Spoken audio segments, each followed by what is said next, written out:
All right, and we are live. Miss Gigi, how are you? I'm well. I'm well. So what we're going to do is we're going to take a couple minutes to let everyone get in here because, as Gigi and I can tell you, we've had a remarkable technology nightmare this evening. But all's well that ends well, as they say. And little by little, we're taking a good look at the new link. What'd you think of all that, Gigi? The Alice in Wonderland and the link. I mean, I'm amazed by the Alice in Wonderland material. You know, I read it as a child, and then reading it as an adult, it just meant so much more to me, and it was just so much different than it was reading it as a child. So I'm really excited to talk about it tonight because I think that everybody can look back at it and get something different from it. Yeah, there's no question about it. You know, it's fascinating because we've got this kind of background of tying in all the Orphic Circle stuff into Alice in Wonderland. But when you go in through the looking glass, it's 7 years later. It's actually 7.5 years later. Things are a little bit different, but her age is the same. I So I thought this is quite remarkable. that is really strange. It's like timelessness, right? It's like the fourth dimension, timelessness, the mirror realm. And the question is, why did he do it 7.5 years later? Well, I mean, seven is a really holy number. It could represent her going through seven important phases of life, and then kind of going into it again. You know, so like the seven chakra systems of the body represent different phases. You go through different levels, and it was kind of like it's time for the next adventure. It's time for the next initiation. It's time for the next level. So I think that's what, the next game. Yes, yes, absolutely. It's fascinating because the more I spend with Lewis Carroll's material, Charles Dodgson, um, the more I realize everything he does is very deliberate. This is what was coming to me when I was doing this examination. We have to remember he's a mathematician. And this plays into everything with Alice in Wonderland because right down to where she talks about her feet, for example, it'll be at the foot of the page. So there's quite a construction here just from a mathematical literary point of view. When we get deeper into it, we start to see that's all informed by a mystical context. And so we realize right off the bat we're in deep once we go through the looking glass. Yeah, absolutely. And I think that he's giving people reading a looking glass experience. And I think when you write multidimensionally like that, it's almost like it's like your spirit's getting combed. It's like, you're being almost brought to a very significant, it's kind of like he's entraining people into a psychic world and into a psychic state by mirroring that in his writing in every possible way, mathematically, every way. And it's almost like an initiation for the reader to remind them of what it's like to be in a psychic state, because it is a psychic mythos. The story of Alice is a psychic awakening mythos, at least it is to me. No question about it. Now, we've been in the middle of a large migration of our live stream over to this new one. So I'm just going to take a moment to tell everyone that that's what's happening. And I'm going to mute that. And indeed, there we are, 100%. So that's good. And slowly but surely, they're catching on. Which is always nice too. Hopefully the moderators were able to jump over with it.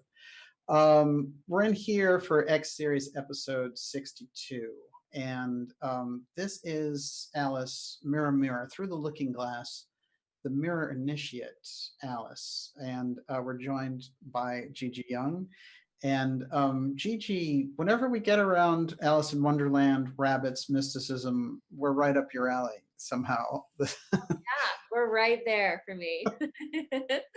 This is where we belong. One of the things that struck me about Alice in this incarnation, which is Through the Looking Glass, is this kind of looking at herself in a reflected kind of universal version of herself. The mirror content, there's so much to get through here.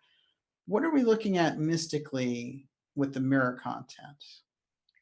There's first of all, there's so much with the mirror. It's a very mystical symbol. But for us, the fourth dimension or the astral realm is actually a mirror realm. The psychic realm is actually known as a mirror realm. And it's known for that because of the experience of being in that realm.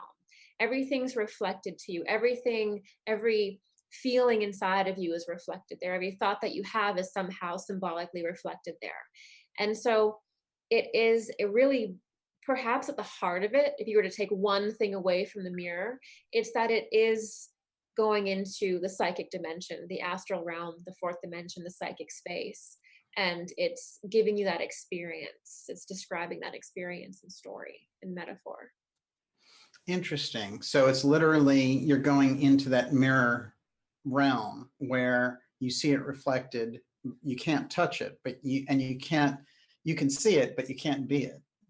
Yeah, you can't be it, and you can't really control it. I mean, the mirror realm, in order to change something in the mirror, you have to change yourself. And that's Right. what's really interesting about that work and that dimension and this concept. And you can see it throughout the Alice story where, they're running as fast as they can, but they can't get anywhere. That's even a common thing in astral projection.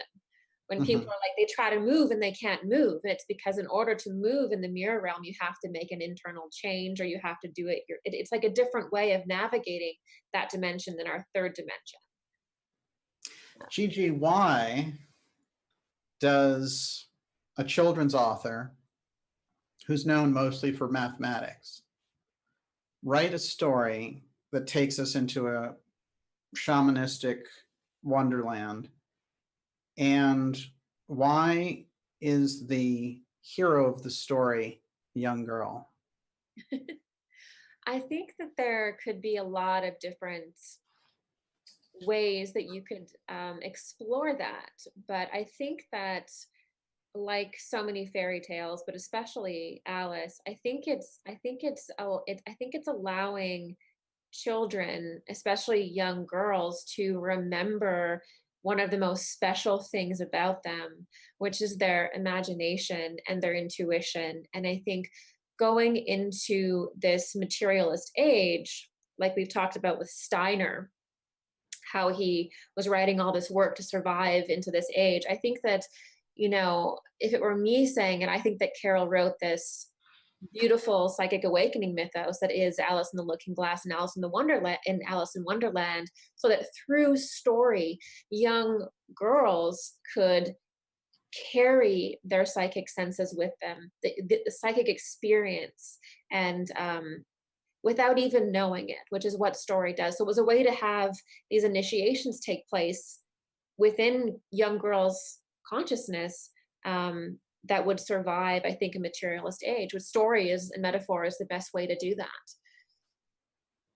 Wow, fascinating. He's injecting an esoteric impulse into fantasy literature. Yeah. And he's working with a young feminine psyche. But it's quite an adventure. That's not something that, he's not looking at her and thinking, oh, she's so soft, she can't handle anything real. It's a pretty heavy duty, in many cases, a very bad acid trip, as we know. So it is fascinating to me that he brings this out in this way. Now, the mirror part and the mirror elements that you were discussing there, we have all these mirror aspects in fairy tales, like you were saying. One of the fascinating things that we have about famous magicians in the Middle Ages and in this period around the Renaissance is this idea of a scrying mirror, where you look into the mirror. Now, some of the information that John Dee got that was so sophisticated when he was working for the Queen and was dealing with all these entities was going through one of these mirrors. So I did some background checking on the mirror, Gigi, and found out it was brought back by Cortez, and that it was made of this volcanic rock, and that he had stolen these from the Aztecs, who had done them in circles, working and getting these spirit messages through these strange obsidian mirrors. I have a picture of that mirror actually here. This is actually still in the British Museum. This is John Dee's scrying mirror. Gigi, entities seeing into the mirror, I hear that Nostradamus used this. Why do you think they use volcanic ash, volcanic stone? It's really interesting, actually. Well, in a way, volcanic, I think it's obsidian. So it's like a volcanic glass, yes, something like that. Yes. So it's kind of like a crystal, really. And I think it has its own personality, but the black would represent the unknown, the unmanifested. So that would be very significant. But I do also remember the two-eye stones of Atlantis were also connected to volcanoes. And I've personally seen that in visions when we've worked together with the volcanoes and lava, that kind of being significant in the creation of crystals. And so I'm not surprised that it's an obsidian, circular obsidian thing, because I think it's almost like mirror scrying, I think, is actually a very 3D version of the two-eye stone. So if we were to move up in dimension and we were to have the same technology that we had on Atlantis, we would be using the two-eye crystal in the way that we are using the two-eye stone now. And so I think that's why there's a parallel between the volcanic thing. That's really interesting. It's a good point, actually, the two-eye stone, because so much of the research around Bimini is that there's hidden volcanoes under there, and that this is why we have so much about the hot zone going on. Everyone, you're watching the Dark Journalist Show. We got a late start due to some technology shenanigans, but we're here with Gigi Young, and we're really, going deep tonight into Alice Through the Looking Glass, which is the book that Lewis Carroll wrote now 7.5 years later, after Alice in Wonderland. And so much of the things that we associate with Alice in Wonderland, a lot of them are in Alice Through the Looking Glass. And what's fascinating is the name of the book is Through the Looking Glass and What Alice Found There. So that's very interesting to me too. He's really emphasizing this looking glass idea. Some of the kind of more famous imagery around it has her literally going through this mirror, and she's teleporting through the mirror into this other realm. He's definitely getting his message across. This is the original illustration of how she gets in there. So once she's in this other world, she has to rely basically on her intuition. In the first book, she has all these people doing wild things to her. In this one, what I'm getting, Gigi, is that this is her initiation into the underworld. The original name of the book, Alice in Wonderland, was Alice's Adventures Underground. And what we have, though, in this one is that by the end, she becomes a queen. And the whole thing is reduced to kind of a psychedelic chessboard. And it's been worked out that she does 11 moves to checkmate and become the queen. So, and she goes from a pawn to a queen, which is this incredible kind of, turning into a butterfly stage. What are we getting in initiation ritual initiation ceremony in this book that we didn't get in the first one? Well, 11 is a master number. We all know that. You know, Yes. 11, 11, or 11 is a master number. She has to go through and connect with all of these different people that do all these curious things. And it's almost like she has to behave in a certain way to get through. And I think there's, you know, I think there's seven or eight, I think there's seven, or I guess the queen is the eighth, but she has to go through all these different squares, and every square is like a test or an initiation. And every square, she sees certain things as well. She sees specific little things. And, you know, she has to decide whether to respond to it, how to respond to it. And, yeah, that's, so it's, you know, it's an initiate. Every chess piece is like an initiation, every piece of the game board. She's different because in the first one, she's kind of almost tormented by the Red Queen. She's threatened by her on a regular basis. And she's sort of played with in a trickster fashion in the first book. That happens in this one too, but the lessons feel different. And we get strange characters showing up that weren't in the other book. And some of them are classic figures. Humpty Dumpty is a very unusual figure to show up in the middle of this book because it's not part of CARROLL'S canon. It's something that actually had been very popular in 1810, goes all the way back to the 1400s. This very unusual figure, egg-shaped, but never identified actually as an egg, but there we go with kind of fertility again. And he is hanging out and he says some very interesting things to her. I'm going to read a couple of his quotes. And I'm going to show also that Humpty Dumpty isn't just incidental in this book. He's featured on the cover. And his segment there with Alice sitting up here. And when he goes to shake her hand, she thinks he's going to fall over. But somehow he maintains it.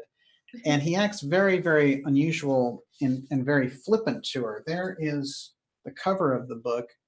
And you can see we've got the Humpty Dumpty section is featured. It's like a main part of the story. So I really bore down on Humpty Dumpty, and I came across a couple of quotes that I want to give you a crack at. One of them is, "The egg only got larger and larger and more human when she came within a few yards of it. She saw it had eyes, a nose, and a mouth. And when she came close to it, she saw clearly that it was Humpty Dumpty himself. It can't be anybody else," she said to herself. "I'm as certain of it as if his name were written all over his face." What does Humpty Dumpty tell her?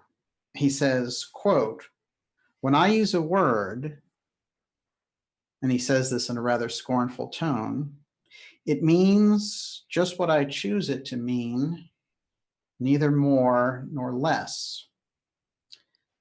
"The question is," said Alice, "whether you can make words mean so many different things." "The question is," said Humpty Dumpty, "which is to be master? That's all." Unquote. Which is to be master, Gigi? I think he's like the dweller at the threshold, and I think he's saying, you know, you have to be masterful with your words, and you have to apply the meaning to the words that you want, or you have to, like, it's like creating a spell or spelling. You have to know what you're saying and what you're doing, and that you can apply meaning to words, and that you're in control of language. You're in control of your language. You know, we were talking about, like, the other day with Gurdjieff, language. And I think this is the same type of kind of poking around and sparring with her about language. Yes. Is it, and creating that And distance. it's associated with this master. Again, master. Again, in initiation ceremonies, you're being initiated by a master. Humpty Dumpty, fertility symbol. The rabbit's a kind of fertility symbol, of course. But it's not just physical fertility they're discussing there. They're discussing the fragility of the whole thing. Of course, Humpty Dumpty, if he comes off, he's going to smash like an egg. So it's a very fragile state that he's in.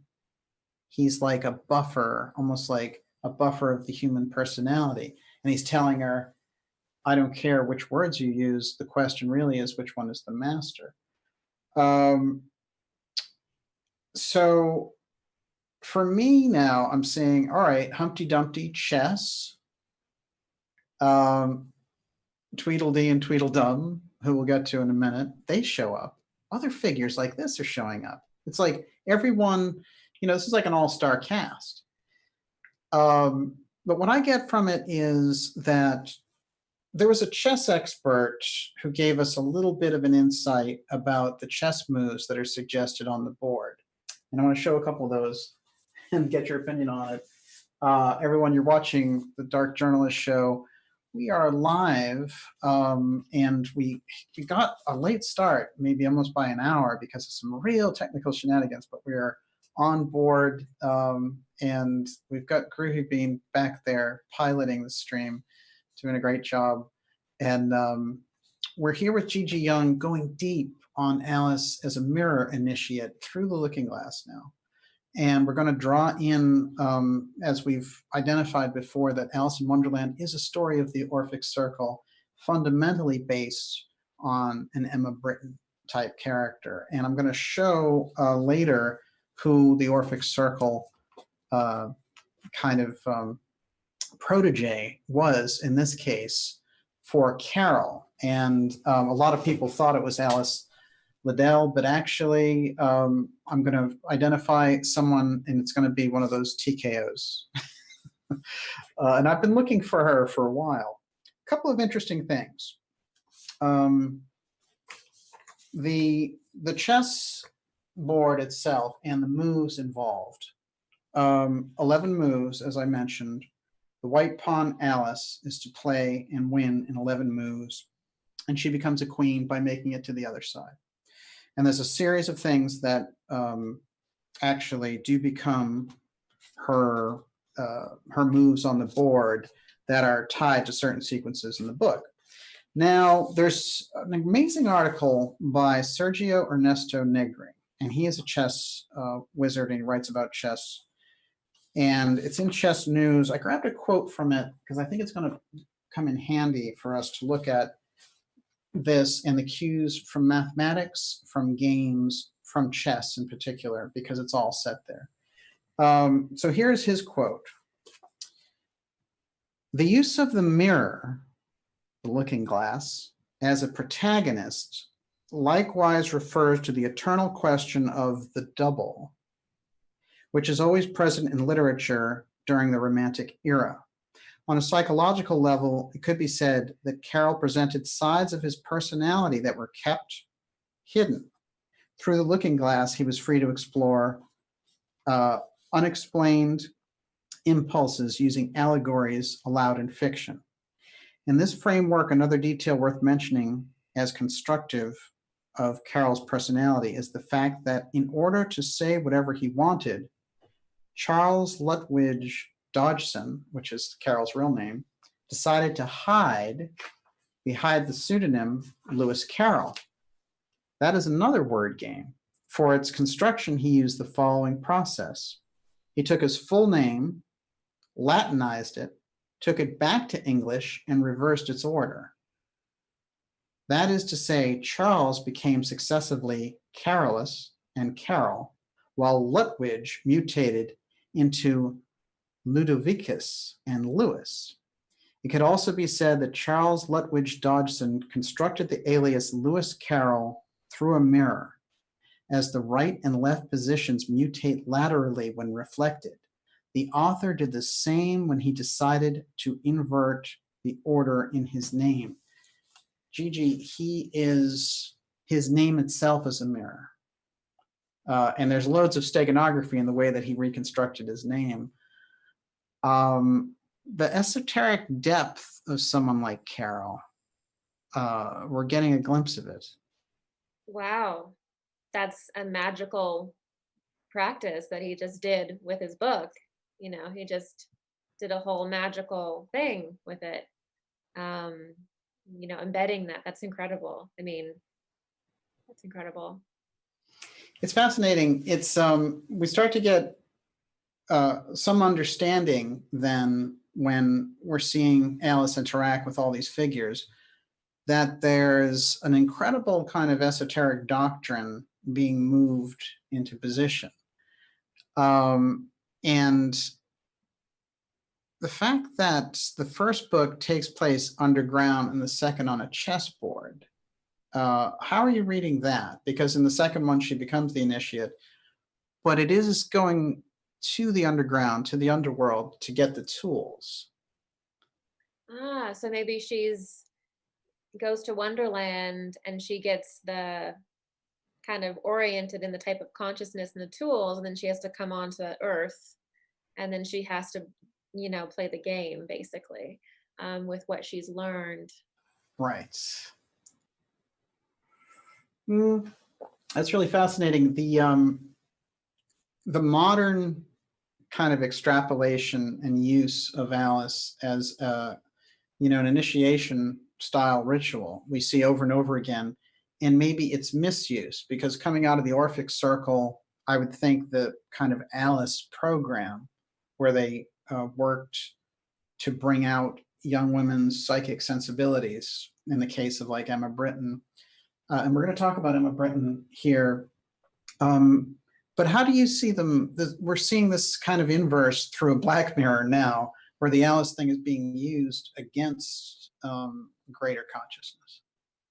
Yeah, we can see it with CERN. CERN has their Alice program, and CERN is Yes. a big, giant synthetic psychic device, basically. And they're using that magic. And so that's the epitome of black magic, to take something that is designed to awaken somebody and was written from that high of a dimensional space. I mean, the things that he did in his book, he was obviously a very high initiate to even think that way. He wrote it so magically. It is meant to initiate people. And so when you take that and then you reverse it and you invert it like that, you can do all kinds of things. You can brainwash people, and you can use those archetypes in a negative way. It can be used negatively or positively. And unfortunately, I've noticed with even my videos, if you even mention Alice or a butterfly, or you mention some type of the Alice mythos, people are like, "Are you MK Ultra?" It's like, no, I live in my house. I grew up in Canada. Like, I'm not. It's like use no, and it's like you can't even use these symbols because Yeah. operations have hijacked them and used them so negatively that people. The tragedy is that people are actually afraid to use these magically for what they're for, because it's just like people are so superstitious around them, which is really, really unfortunate. No question about it. Wow, that's an amazing point, which is they've actually stolen the thing that would give you strength and give you power by It's, making you allergic to it by thinking it's tied into all this other stuff. I mean, even the CERN, I mean, CERN is kind of really literally doing it, literally creating a psychic device, synthetic psychic device. And they even use the imagery of Alice standing in front of the looking glass. It's exact, the imagery too.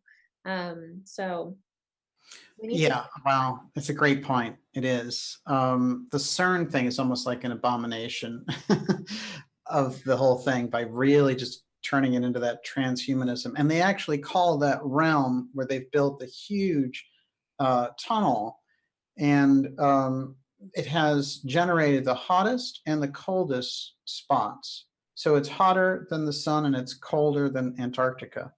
Um, and they call that whole region Wonderland. So you've got the real Alice kicked into high gear there, smashing all these particles together, ostensibly for the purpose of finding, you know, the Big Bang and all this kind of stuff, but really working on a totally different level with that kind of budget. You know, they're coming back with a budget of 20 billion for CERN, which is definitely a military style budget. And, you know, it's been cloaked in secrecy in terms of its deeper use, but certainly we understand the military power of working, trying to plug into other dimensions. So to roll Alice in with that, I think is definitely that kind of things, looking through a glass darkly. Oh, absolutely. And that's a whole other, that's probably a whole other show that we could do. Well, we're coming back with CERN tarot cards, part 2. We know that. Everyone, you're watching the Dark Journalist Show. I want to mention that we do not have the lovely Olivia with us here tonight.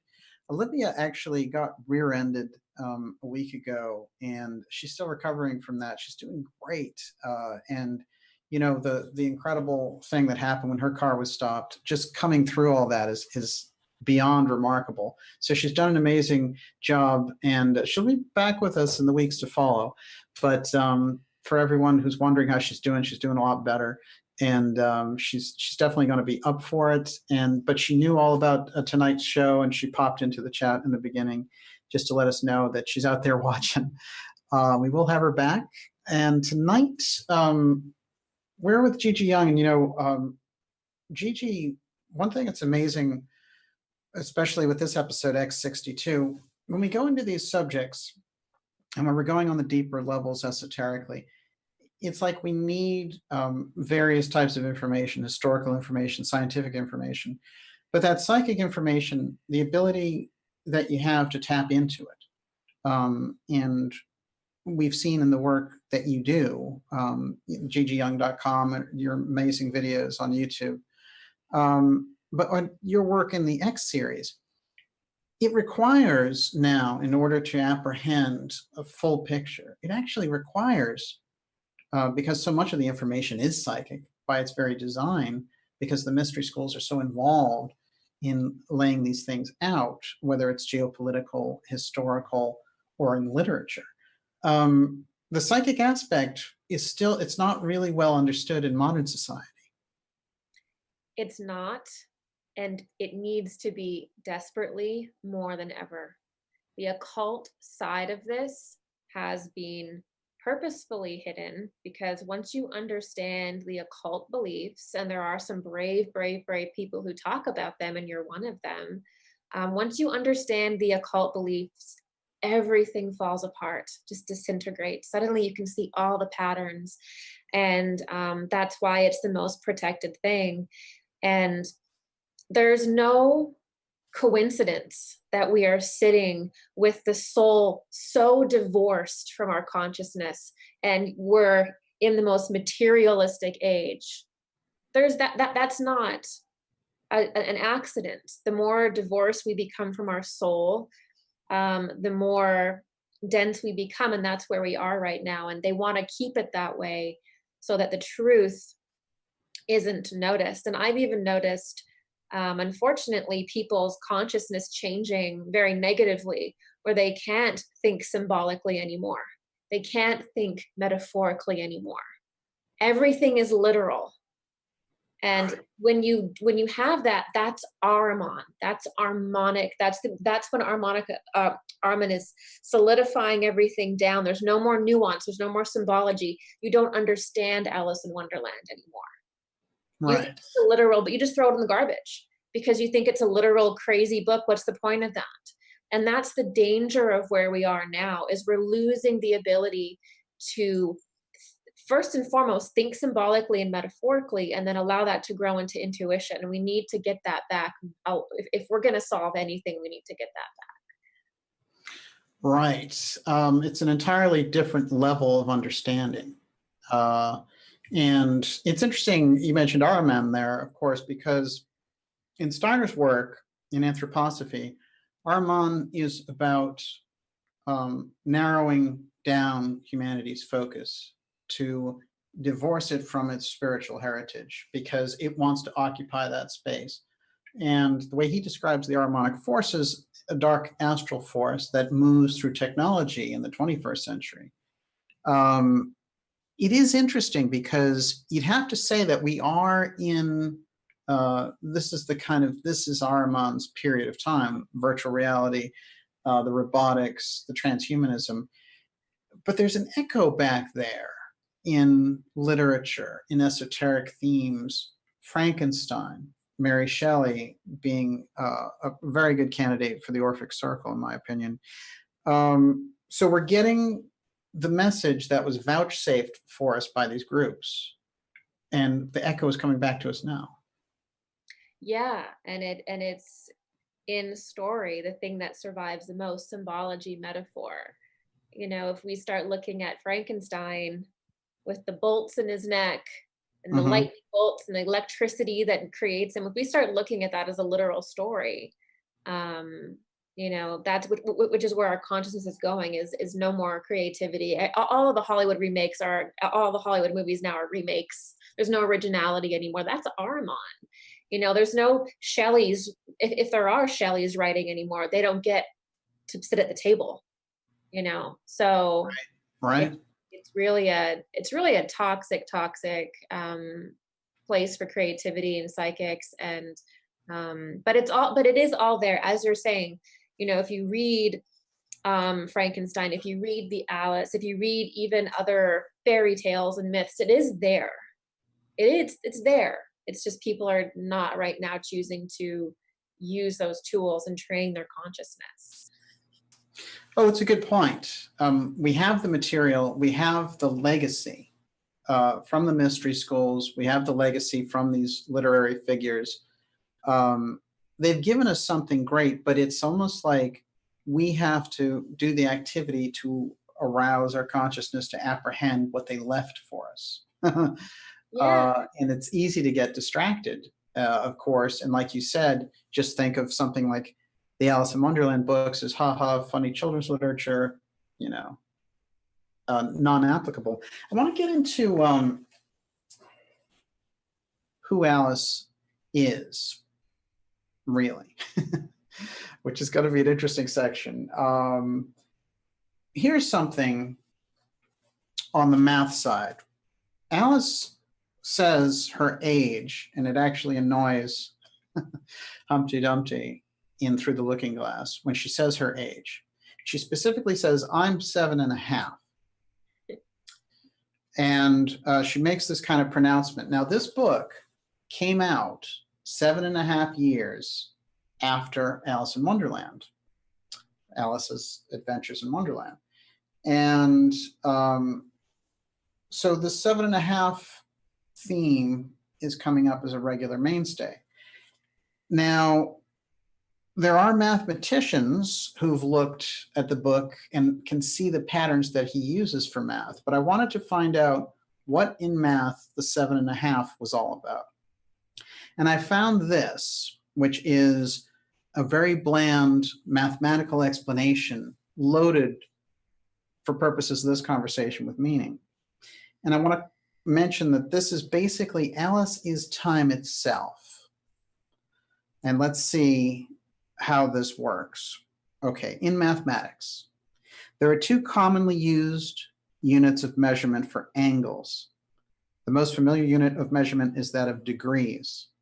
A circle is divided into 360 equal degrees so that a right angle is 90 degrees. Degrees may be further divided into minutes and seconds, but that division is not as universal as it used to be. Each degree is divided into 60 equal parts called minutes.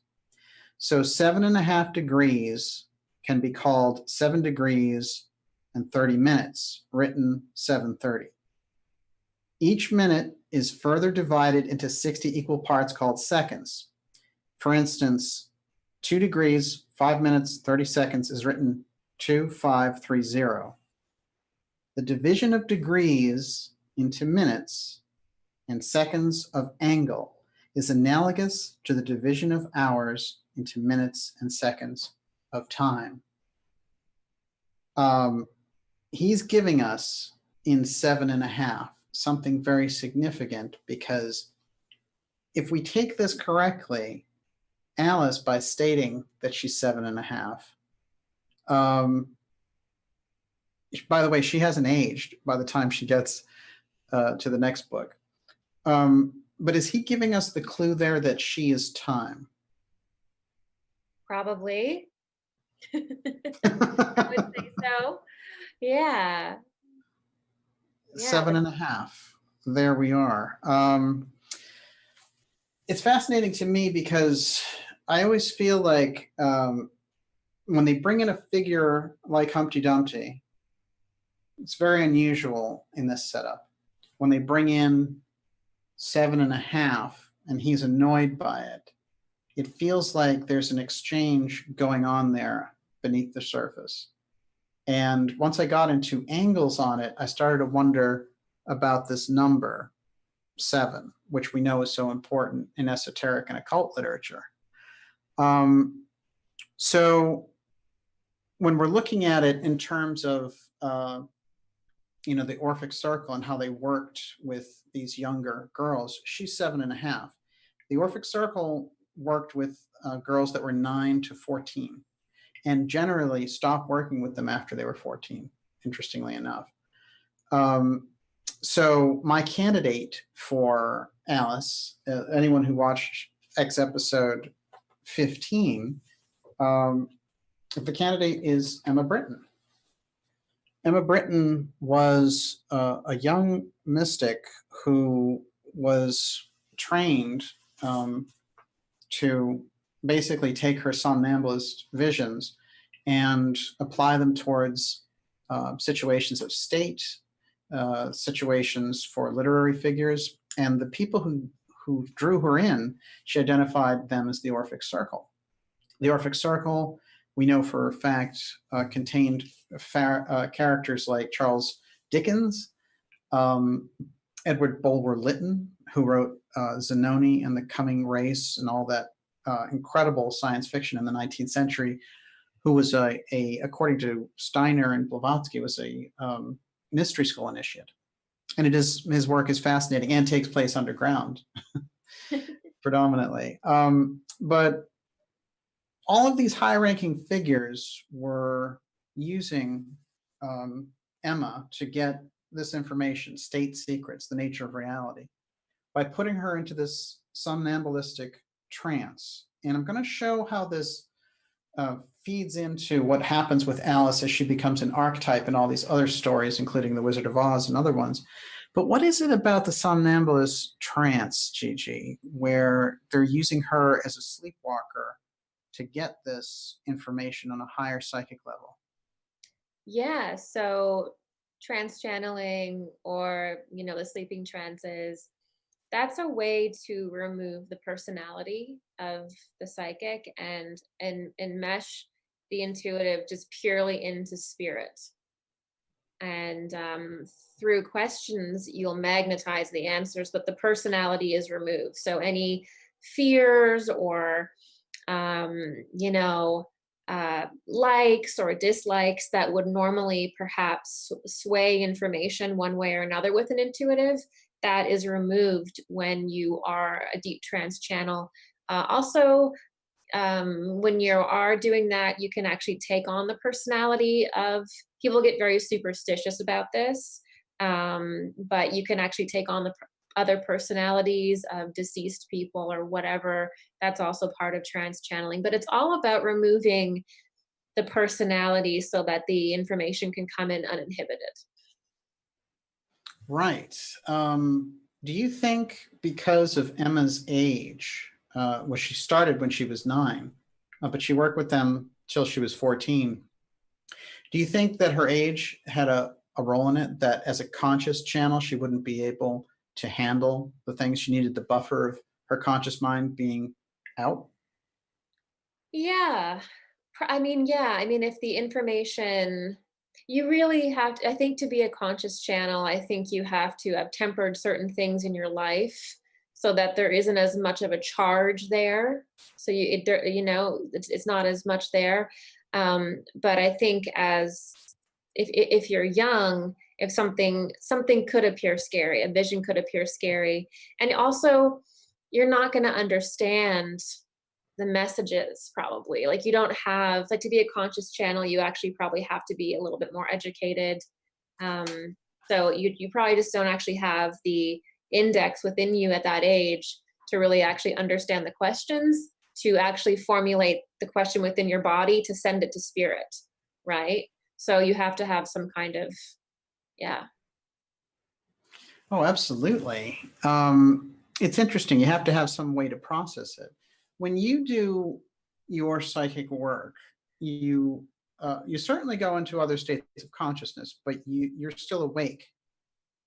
Yes, I'm not a deep trance channel. I've never tried it. No. Does that make you unusual? I think that maybe it would. Maybe it would. You know, it depends on. I think it depends on what you're doing. Certainly, some mediums don't become deep trance channels. It just depends on how high you're going. I think to do cosmic stuff consciously, maybe, yeah. Yeah, fascinating. That there's so much that we still don't understand about that psychic process, I think. And I've noted, like with your psychic stuff, I think that my own observation with it is that you go somewhere, extract the information, and come back. That's how it feels to me. But you're able to do that consciously, which is, so it's not like a dream state.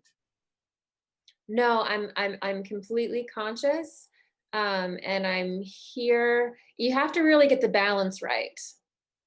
You really have to get the balance right where you're somewhere else and you're immersed in it, but you can still talk to yourself and you can still ask questions. You really have to get the balance right. And it is also immersive for me a lot of the times too. So it's like I'm completely there.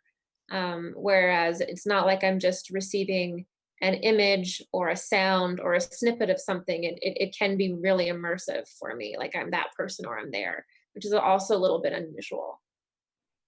Oh, absolutely. Oh, it's very interesting. It's almost like projection.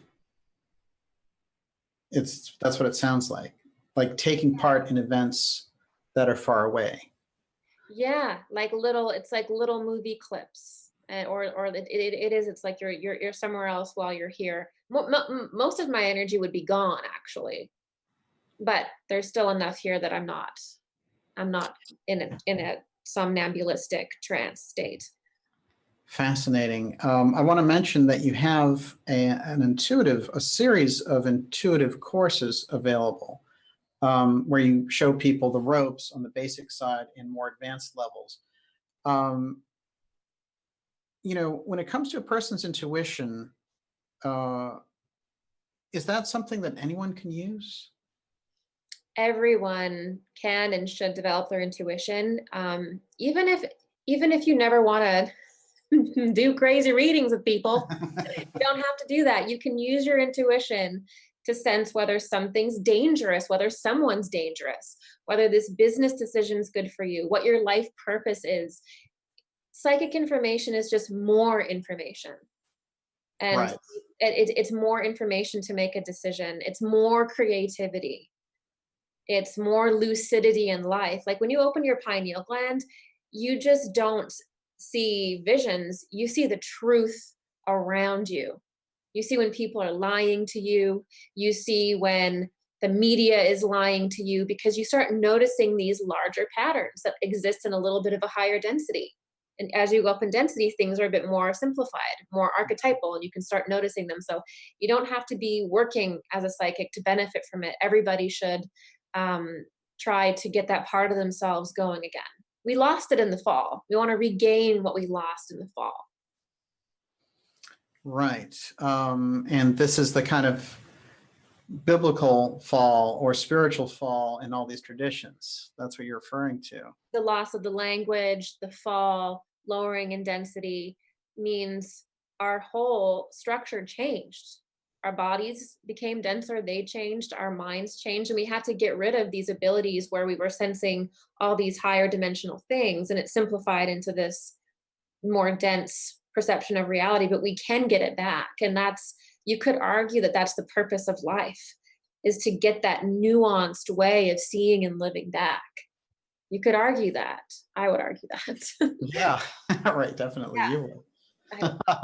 I, That is fascinating, actually, because when I think of the figure of Edgar Casey, for example, and his work, which I think we're still discovering it because there's been so much kind of marketing and people, borrowing his name for this or that, and like, Edgar Casey predicts, or I'm Edgar Casey reincarnated, or so, we have a lot of jokers out there about it. But really, when you look at the incredible work, body of work that he did, one thing that fascinates me is when he is viewing past events in ancient Egypt or in Atlantis.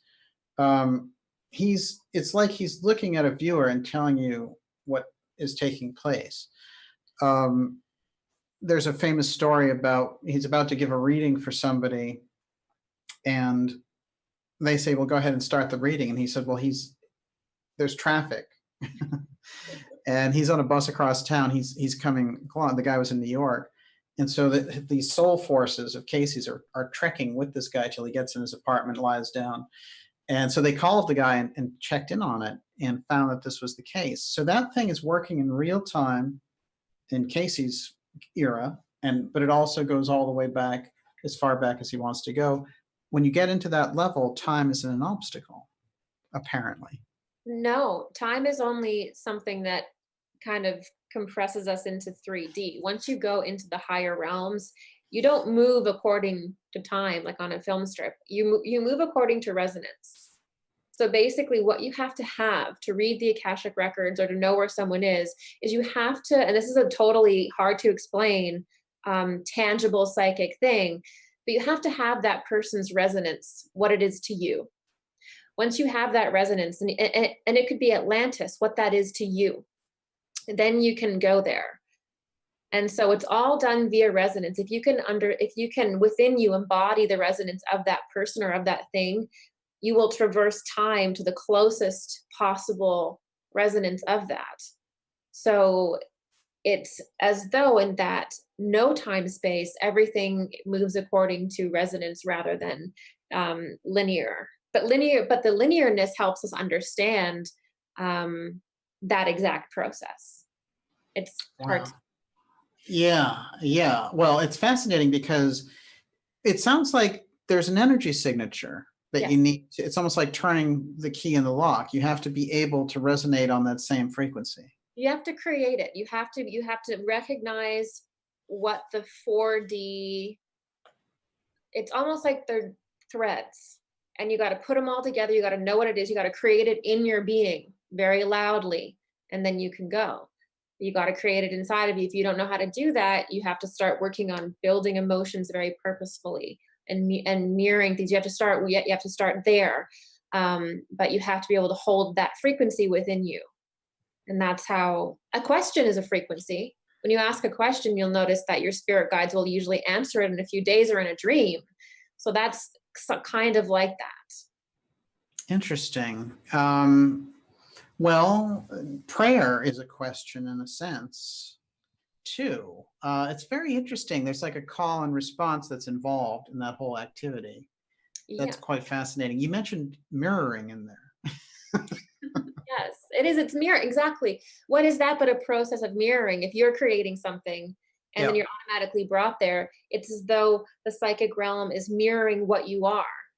And that's why people who have past lives, like Edgar Casey in Atlantis, he's so good at reading Atlantis because he can create those, whether he realizes it or not, he's able to mirror that. He's able to create that in his body and go there because he was there, because Right. that's the specialty. So he's rising that way. And psychics are like that. You'll find them, especially ones that go back in time, you'll find them really good at certain areas, certain things, certain areas, and it's because they have that resonance within them and they're using it. Other places may be more symbolically referenced psychically rather than exact. Oh, yeah. Yeah, absolutely.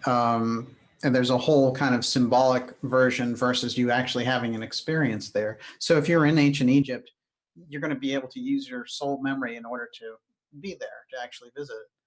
That's one of the best ways. You can probably get shown things, but if you're doing time stuff, for me, it's always so immersive. Um, unless somebody's spirit guide is directly showing you something. If somebody's spirit, if you're working with somebody and they're enmeshing with you, their guide or something, then you can get it by tandem. But if you're just doing something by yourself and you don't have like with the Orphic Circle, they had all these rules about who could be there and stuff. You couldn't be sick, you couldn't be whatever, and it's because they're a reference point for the reading. So the psychic could pull from any of their lives, any of their past lives, any of their whatever is useful to the psychic. He or she Hmm. can use that as a reference point because that's all merged. That's why there's all those rules. I think so. It gets a little complicated, but it is all mirroring. Fascinating. I'm glad you said Orphic Circle there, because we're just about to go into this Orphic Circle setup. And everyone, you're watching the Dark Journalist Show. Fantastic to have so many of you here with us. And we did start late. We had all kinds of wonderful tech issues going on, but they're solved now, apparently. And thank you for hanging in there. Now, we're going deep in X steganography series episode 62, which is Alice, the Mirror Initiate Through the Looking Glass, with Gigi Young. And I want to say this about Gigi's work too, which is you want to go to gigiyoung.com and sign up for her courses. There's a intermediate course, there's a beginner's course. Those are the things, those are the tools that will help you to understand a lot of this information. Also, Gigi's work is some of the most outstanding psychic work I think I've ever run across. And is there anything you want to say about your courses, Gigi? Yeah, no, just that they're for beginners. If you're just starting, Inner Mystic is great. And then there's even a little bit more advanced where I do exercises with you to get a taste of it and everything. There's protection. Yeah, it's there. It sounds like a well-rounded package. Yeah. The intuitive tools you need for the X series. Okay, Emma Britton. So Emma was recruited because of her unusual abilities. How they spotted her abilities is interesting. Her grandfather was known as the Welsh Wizard, and her actual name was Emma Floyd. So going back there, Wales, Floyd, there's an echo back there of this kind of psychic lineage, and she was right in the heart of it, and they had identified her. So I'm going to read a few quotes from Emma, who, again, working at a very young age as a somnambulist trance channel for some very, very sort of noble people in society in that period of the 19th century.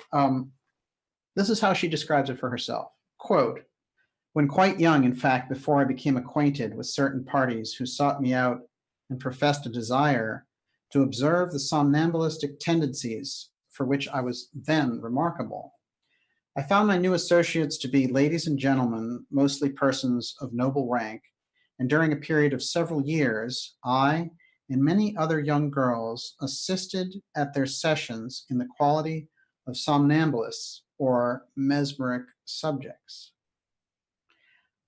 It was one of their leading persons that assisted at their sessions in the quality of somnambulists. No, I'm sorry. It was one of the leading regulations never to permit the existence of the society to be known or the members thereof named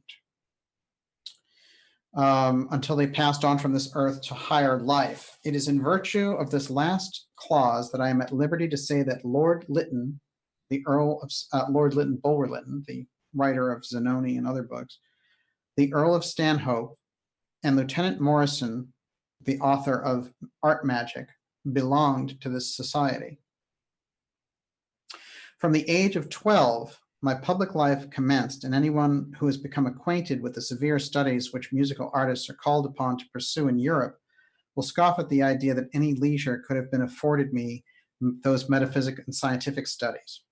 One of the things I want to mention here is that Emma, after her father died when she was 13, the society sets her up with this musical career. She's been studying music all along, and they send her off to France basically. And they've basically lost their connection through the father, the ability to use her for these trance sessions. So they set her up with a very nice life after the fact. Now, she says, never understood by those around me. It was only in after years when I became called and associated with the secret society of occultists and attended their sessions in London as one of their clairvoyant magnetic subjects, that I myself began to comprehend why a young girl, fairly educated and blessed with many advantages, should be branded with such peculiarities of disposition as must inevitably shut her off from all companionship with children of her own age and standing. The Society of Occultists, to whom I can now only allude, and who are named in Ghostland, which is her book, as the Orphic Circle, branded, obtain knowledge by means I am not at liberty to mention of those persons whose associations they desired. The Orphic Circle, Gigi, they were politicians. They were high-ranking literary figures like Dickens. This incredible display and being able to keep it secret of using these young people for these psychic trances. What do you think they were after here? When they were having the circles? Yes. I think it could be as serious as information about politics and, you know, global stuff, and as mundane as creative ideas for literature or deceased relatives. You know, depending on what was necessary, it's possible that any and all of those things could have been targeted. You know, It's so very fascinating. serious to very mundane. Yes, absolutely. Well, I'm just thinking about how we would think, you know, it sounds like, oh, you know, some secret society grabbing these people, using them, using their psychic abilities. What a terrible group of people. And yet, over and over again in her autobiography, she thanks them for helping bring out her abilities and for all the wonderful things she learned about the spiritual world working with the Orphic Circle. Of which now we're going to provide the links to Lewis Carroll's work in the Orphic Circle and Alice, and how Emma is that kind of Alice archetype going into this work. But it is interesting. It's kind of like what you were saying about Alice. If we were to mention it now, it sounds like, you know, people would say all these things about, oh, you know, they were using her for her psychic work and all the rest of it, when in fact, she felt incredibly honored by the whole experience. Well, I think people have to keep a few things in mind. You know, around the 1800s, I mean, there were children literally working in, I think, coal mines and, you know, in factories and all this crazy stuff going on. So that doesn't even compare to the Orphic Circle in that sense. Right. But I think one of the things that people have to realize is that when you're a psychic child, you are not seeing the world the way that a non-psychic child is seeing the world. Right. You're not. You are seeing people. You are perhaps having dreams where people are visiting you. You're looking at people and you're seeing the aura. You're hearing voices. So what do you do but hopefully to maybe somehow develop that child so that he or she can use those abilities in their life? And people always go and say, well, this is a very negative thing. And I don't doubt that people don't use psychic children negatively. I don't think that doesn't happen. I think it does. And I think that Epstein is an example of that potentially. Oh, yeah. But I think we have to realize that, do you have a better idea of what to do with a psychic child? How are you going to raise? Are you going to put her in a home because she hears voices? What are you going to do with that child? And then you're like, well, maybe we should create a program where she, you know, learns how to read them from people who have been doing this a long time. And so it starts to make more sense if you think about the seriousness of having a child who has a different perception than you, or a different perception that you don't understand. Wow, absolutely. When you look at Alice in Wonderland, are you seeing a psychic child? Yeah, I do. I definitely think it's a psychic child. And psychic children are usually really imaginative. Whenever I see a child and they're playing by themselves, they're talking to animals, or there's fairies in the garden, I'm like, that's a psychic child. And Alice does this with her cats, and she the way that she lives, she has conversations. She's typical. She has the imagination, and imagination is everything with psychic ability. You have to have that turned way up if you want to be a psychic. Starts Right. as imagination, but then things start coming in that make a whole lot of sense. and and so she's definitely the archetype of a psychic, creative little girl. Wow. You said archetype. You've Mhm. got the words tonight, Gigi, because you're taking the words right out of my mouth. Okay. A couple of things, and there is that you referenced this earlier about time. The hurrier I go, the behinder I get. The rabbit in Alice in Wonderland, giving us a message there that the astral code of time doesn't work like the physical code of time. It's a totally different thing, a totally different standard. So it turns out that the person who Charles Dodgson, Lewis Carroll, used as a model the most amount of time in his photographs was a girl named X, and who was the daughter of his friend George Kitchen, who also was there at Oxford with him. And the lineage of Alice and the lineage of the Orphic Circle we're going to reveal here in bits and pieces. This is X, or sometimes, as he called her, Exie. This is her picture, and that's her name there. Anyone who's familiar with X steganography in the series understands the significance of her name being X. And the fact that she is working with Carroll through these Orphic Circle ages. I'm getting, when I looked through the past and I was looking for the different candidates for who he was working with to develop these somnambulistic trance features for the Orphic Circle, again, being literary and a part of it. Not only that, but he was also, he would spend time with the Queen. I mean, Lewis Carroll had an amazing network there. He was a very well-connected individual. But one of the things that I'm getting when I was looking at it was, as a member of the Orphic Circle, he is practicing here in Alice in Wonderland, bringing that story out. But as he's doing it, he's actually working with these potential trance channels. That her name is Exie, I found interesting. Then when I went and looked at her dad, whose name is George Kitchen, and that he worked at Oxford and was connected with this Ashmole, which is the wing of Oxford that has all this Rosicrucian library, and it goes into a very significant figure. He now was a big proponent of Sir Francis Bacon. Sir Francis Bacon, we did a show on just last month, and he launched this book, The New Atlantis, on July 4th. And the American Revolution picked up on that for New Atlantis for America. And that's how we got July 4th. They actually waited significant delays to make it that date. Well, it turns out that Alice in Wonderland was released on July 4th. Was it? So, Wow. yeah.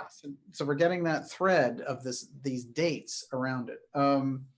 And this is another shot of X. And again, she's an excellent music student. That's what she does, just like Emma Britton. So Lewis Carroll now working directly with X.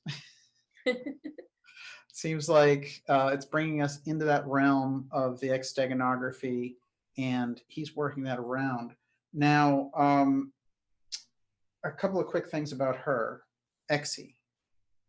Alexandra Kitchen. She was the favorite photographic subject of Lewis Carroll. She was the daughter of George William Kitchen. Okay, her godmother was Alexandra of Denmark, then Princess of Wales, who had been a childhood friend of her mother. And she also had other siblings. What I think is significant is that unlike Alice Liddell and some of the others who worked with Lewis Carroll, she didn't leave any biographical record, no memoirs, nothing in relation to her work there. So she becomes, for me, the kind of archetype of him working with Alice. And so Emma Britton giving us the theme from the Orphic Circle, and then he's bringing out Alice in Wonderland through the looking glass in this initiation ritual in the second book. When we look at the initiation ritual, the fact that she becomes a queen, Alice that is, at the end of the book with help from the White Knight, what does that tell us, Gigi? Well, it's interesting that I think you were mentioning she was coming from actually a royal lineage. Yes. So it's kind of like that's interesting there. I think maybe being queen is graduating from the Orphic Circle. And you know, maybe that's what the 7.5 is, because the Orphic Circle is usually 7, right? Yes. But yeah, graduating from she's moved beyond the you know, her it. Right. Well, it's fascinating because in the first one, she's getting pushed around mostly. Oh yeah, she's commanding. She's masterful like the egg, and she's commanding her energy. Right. That's a really good point, actually. Sleeping Beauty comes to mind, but Alice in Wonderland sleeps a lot and these things happen. There's a shot of her asleep in the classic story. Dorothy in the poppy fields, again, sleep trance, somnambulism. The whole Wizard of Oz thing takes place as a dream, or does it? Using the same thing. In Labyrinth, she gets put in a kind of a trance by David Bowie, the main character played by Jennifer Connelly. We've got this theme over and over again, and Emma Britton gave us the key by saying it's the somnambulistic trance thing that the Orphic Circle wanted me to go in, because I can access so much when I'm in that trance state. Now, the amount of shots of Alice Liddell asleep, and then X asleep, Gigi, it seems to me taking pictures of them asleep has esoteric significance. Yeah, I think, you know, they're in the dream world. They're maybe they're in a maybe that was in between questions of a somnambulistic trance. Right, exactly. The dark side of that, let's say in The Exorcist, we have Regan, who all these things happen to her while she's sleeping, while she's in bed, and it is, you know, it's demonic activity. So it has, those safeguards have to be set up when you go into this realm. And you could look at some of the things that happen in Alice in Wonderland as her fencing with demons, in a sense. Yeah, that's a good point. Yeah, she is challenged, and she does have to face a lot of her fears and all of that. Yeah. It's interesting, in The Exorcist, Linda Blair plays that character Regan, and she doesn't have any of the safeguards, you know, going in. She doesn't have that Orphic Circle guiding her in through that realm, and so she's instantly taken on by, you know, Pazuzu, or whatever they mention there, the Sumerian dark demon. It's interesting because you mentioned the White Knight, and that's a masculine force. And so you need the masculine force either in a larger scale, in larger psychic ceremonial events, or even just within the psychic herself. You need that energy to stabilize you so you don't get carried away, so you don't become ungrounded, you don't get lost. it's the white knight, it's the light masculine energy that is that protective energy in a very real ritualistic sense, but also in an inner sense. And so you can have that support externally, but you really have to develop that within yourself. You have to develop trust, and you have to develop, as a psychic especially, that grounded masculine energy that holds space for you, that is discipline, that is that force. You need that to be queen. Otherwise, you're going to be all over the place, and that is no use to you or anyone else. Right, right. That is, when it gets to being a plaything for astral forces, that's kind of scary stuff. It's comical, but it's scary too. Well, I mean, it's like the definition of insanity for a lot of, that's what happens when people become kind of insane, is that exact thing. Yeah.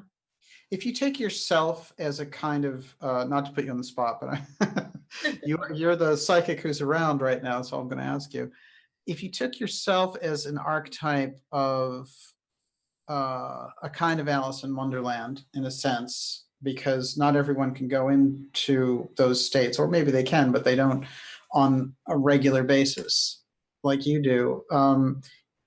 When you go into that state, you need to have a certain amount of safeguarding before you're able to open up to this whole sea of information. Yeah, you really do. One of the best possible things you can do is understand how important emotions are, and building feelings inside of your body. You can make it so your body generates energy in a certain way, layered in, where you're invisible to certain things, or you just don't really mesh with the lower astral. And it's all to do with your thoughts and your feelings. And it takes a lot of discipline to actually build up inside of you this patterning of positive thoughts and emotions. But that's exactly the core of what keeps you safe. It's the core of what keeps you in the upper part of that astral realm, the upper part of Wonderland, the upper part of the looking glass where you want to be. Now, everyone, even me to this day, I'll have a bad day. I'm tired. I'm hungry, whatever. You're never immune to dipping into the lower astral. Or you have scar tissue, you have wounds, you have superstitions, you're going in there. Anyone who tells you they never go there is lying to you and running the other direction. Right, And we right. get called into the underworld, the deep, dark, nasty underworld. And we have to bring ourselves out of it. And that's a huge part of psychic work. And a lot of that is that discipline, that masculine energy within yourself to say, this is my reality. I'm going here. I'm in control. And that is that queen energy of commanding that space. And so that's very metaphorical. Yeah, it is. It's interesting that the queens show up in this way in the first book, and that she's having all these hassles with them, and that she goes from a pawn to a queen through this initiation ritual in the second book. She seems to have claimed her power the second time around, whereas she's sort of slapped around in the first one, and it's not too terrible. But the Cheshire Cat and stuff, they are trickster characters. Oh yeah, and I think I don't think they'll ever go away. I think that's part of the thing, is you're always going to be confronted with trickster characters. You're always going to have to learn discernment, but you just get better at it. In truth, Yes. you just get faster at it and better at it. But there are always going to be those trickster characters from Wonderland. You just have to get initiated into getting better at noticing the patterns. But yeah, in the second, in the Looking Glass, she's treated differently. She's treated with more respect, and she's interacting at more of their level than before. Right, absolutely. The appearance of Tweedledee and Tweedledum and Humpty Dumpty and more established figures in fairy tale lore, the Queen of Hearts and the Red Queen, two different figures. And the Queen of Hearts, I noted, carried a lot of X steganography. She's actually wearing 3 X's. in her breastplate, and she's wearing an X, interestingly enough. That combination, really, of once we get into chess and cards, when I think about the Gurdjieff system, they talk about how cards are a literal representation of the centers of a human being, and that the higher emotional centers were represented in the king and queen cards, and that this is like a major part of what needs to be unblocked in mystery school work. Seeing the queens show up and the red queens, that started to get me thinking the mystery school stages that are being described in Alice in Wonderland. Later, we get that with Gurdjieff telling us how they go through these stages to develop these abilities. It's like a mystery school lesson book. Yeah, it really is. I mean, he even mirrored his own name in there. I mean, Right. through Latin. Yeah, no, it definitely is. And I think that you could read it so many different times in your life and get something new from it every single time. And that's always an indicator that it is a mystery school teaching, is you can read it again and again and again and always get something different from it. Oh yeah, absolutely. There is, I've played a lot of chess and I'm known as a pretty good chess player. Beating someone in 11 moves is really quite remarkable. You have to be quite good to do it. And there's a number of chess people, as I mentioned, who've analyzed the moves of Alice on the board there in this whole sequence that actually takes place, of course, in this kind of psychedelic chessboard that she sees through the looking glass. One of the things that was noted by a chess expert in looking at this is that in chess, you have the king and the queen and the pawns and the knights and the rooks and the bishops. There's no bishops in any of the stories in Through the Looking Glass. You've got all the other pieces represented, but bishops are absent, which I think is telling us something. Bishops have almost like a religious connotation, but that's something I think it has to be, by omission, creating a mystery. I think it makes sense. I think that he's saying that this is beyond religion. This is beyond dogma. This is beyond humanity, being human almost. It's like it's beyond. And maybe even a warning to not make it dogmatic. There's no place for that here. And maybe, yeah, I mean, I think it makes sense because, in theosophy, their whole thing is the truth is the highest religion, or religion is the highest truth. That goes with that as well. So yes, absolutely. That's very important. I think that they laid that out there, which is that religion took us to a certain place, but then beyond it, you have to kind of apprehend your own spirituality, and it can't just be. It's not always in a church. That's just not the. It's not the nature of the sovereign human being. Although some people always choose to find it there. Fascinating. Everyone, you're watching the Dark Journalist Show. We're here with Gigi Young, going deep through the looking glass with Alice, the Mirror Initiate, and drawing in those aspects of the Orphic Circle. I cited X episode 15, which was Alice in CERN Wonderland that we did, and it's a good setup for this episode. I want to remind you to go to darkjournalist.com, by the way, and sign up for our newsletter. It's a free newsletter, but it keeps us in touch. The amount of social media channels that are just getting thrown down, it's beyond the beyond. And, you have to make it so that we have that pipeline. The best way to do that is to go to Dark Journalist and sign up for the newsletter. Go ahead and subscribe to the site. There's so many things that we're going to have behind the scenes coming up for the Hot Zone that you're going to want to be a subscriber as we go deep into this. Our guest tonight is at gigiyoung.com. It's Gigi's work on the X series. I've always said this, that there's no better friend or ally to the X series than Gigi. And you can find, of course, her work on YouTube as well. just for a moment, Gigi, tell me about the In Plain Sight series that you're doing about these esoteric symbols being hiding out in plain sight. Yeah, so I have a series. I think I'm on episode 8 tomorrow, and it's basically explaining how occult symbols and even rituals, behaviors are completely in plain sight. And we're always participating in rituals all the time. We don't even realize it. And there's a part of our consciousness that's being manipulated and activated and possessed by kind of certain people and certain forces because we're not occupying it. If we refuse to make a connection with our higher self and with our higher mind, and we don't occupy it, then other things will, and that's the subconscious mind. We're getting bombarded with all of that. And even with big tech right now, it's coming out that there's all these subliminal things going on and to do this and that. And so we're really needing to understand how our subconscious mind works and how the occult works. And so I have a program that on my YouTube channel where I explain that and I give examples of it. And even I'm going into blood this month, and then I'll go deeper into other things. And I'm going there.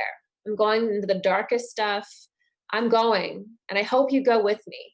I hope we can maturely assess the occult in society together. Yeah, absolutely. That's my goal. Well, it's like the 800-pound gorilla is out of the closet, and you have to learn to assess what you're looking at here. People just take in so much, like music videos, and it's crazy how we could be literally aligning ourselves with timelines that we don't want or need because we're not aware. And right. So we have to be really wake up to that, because once we're aware, it's a different game. You don't have to be an expert and know what it means. Just your awareness changes the game. That's how powerful awareness is. So, yeah. Wow, fascinating. One of the things I noticed about the series that you're doing really well is you're doing a lot of video development inside of it. And I think that you're using those visual skills to bring the narrative home. I mean, you certainly are giving an exposition on a particular thing, but the visuals that you're using, I think, are quite fascinating. Yeah, I hope it's working, because it's hard to sometimes, these concepts are scary and they're esoteric and they're hard to understand. And so sometimes you need some visuals or whatever to bring it home, because it's a strange topic. People are really superstitious about it too. But yeah. Yeah, right. And sort of prejudice. The moment that you mention something like blood, which we all have, and that's working esoterically, whether we realize it or not. Yeah. The moment that you mention it, people are like, I don't want anything to do with that. It's like, why? It's in you. You should know what the esoteric significance of that, the history of it is, so that we know what's going on. We have to mature a lot spiritually. Society is quite, superstitious about a lot of things that we need to mature about. Absolutely. Well, the search for the Grail is the greatest esoteric study, and that's all about blood and the blood transference in the Mass, Catholic ritual Mass. Right. So there's no question that it's there, and it's there for a reason. And I really feel that stripping away the superstitions around those things to getting to the point, the way you're doing with the series is great, actually. I want to really encourage people to watch it. And it's great that you're on episode 8 already, because I think I'm up to about 6. I have to watch the last 2. Kind of long, yeah. They're great, fantastic. Let me introduce a couple of things here. William Lilly and Elias Ashmole. William Lilly was a noted astrologer and mystic in the 17th century who was incredibly well connected, and his patron was Elias Ashmole. Now, the branch of Oxford that has the Ashmole, his library, everything that's been donated there, it's so incredibly esoteric, and he's such a deep Rosicrucian, which we know is one of the hardcore Western mystery schools. That is where Lewis Carroll was working when he was at Oxford. That's where, instead of becoming a priest, he said, can I keep on at Oxford if I am working in the Ashmolean wing of Oxford, please? And they said, yeah. And that's where he meets a lot of these interesting people that he goes together, like the father of X. So when he goes there, he has access now to this whole Ashmolean Rosicrucian branch of thought.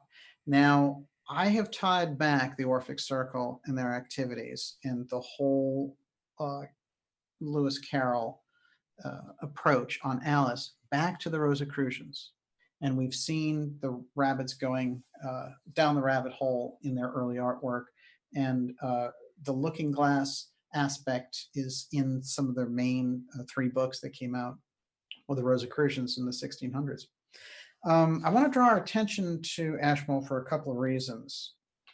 It is his activity that brings about this great renaissance that when we get to the Orphic Circle.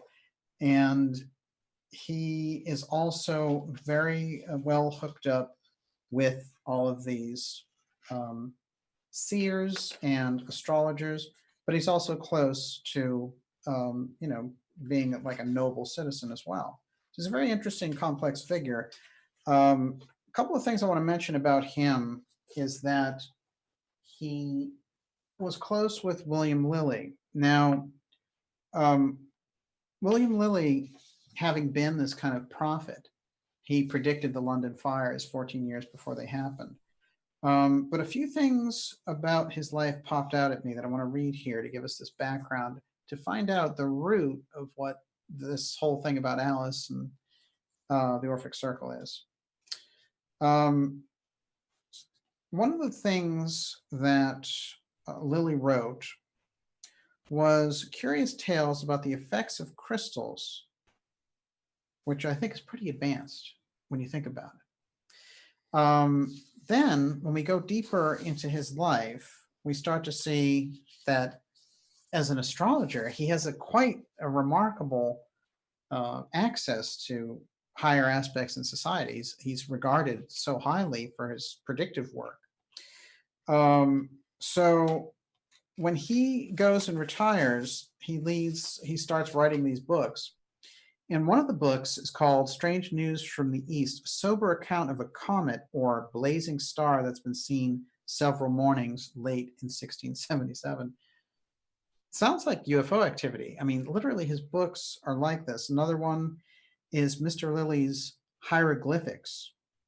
They didn't even have the Rosetta Stone deciphering hieroglyphics until 1799. So here he is 100 years earlier going into hieroglyphics.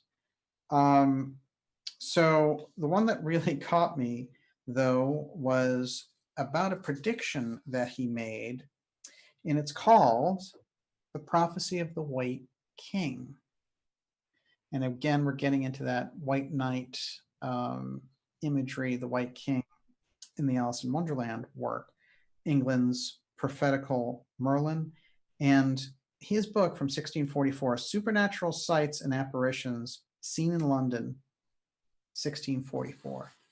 So here's a guy who's at the height of society, but he is opening up areas of like psychic activity, apparitions, supernatural, and even what sounds like an early attempt to get at UFOs. So in terms of the foundation, and we think of this Ashmole, who is his patron and really sets him up. And then Elias Ashmole, we'll take a quick look at his background, and it's going to lead, the whole thing's going to lead us back to our friend Lewis Carroll. All right, Ashmole, antiquarian with a strong Baconian leaning towards the study of nature. Here he is again, Francis Bacon.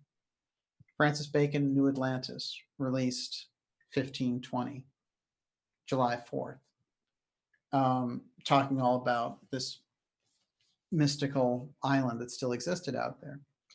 And everyone picking up that up as a flag to America is going to be this New Atlantis. Here he is in the middle of all this, promoting people like Lilly, astrologers, and all the rest. But he's also a Mason. But when we go into his background, we're starting to see with Ashmole that he gets fascinated by translating Latin alchemical works, one by Arthur Dee, who's the son of John Dee.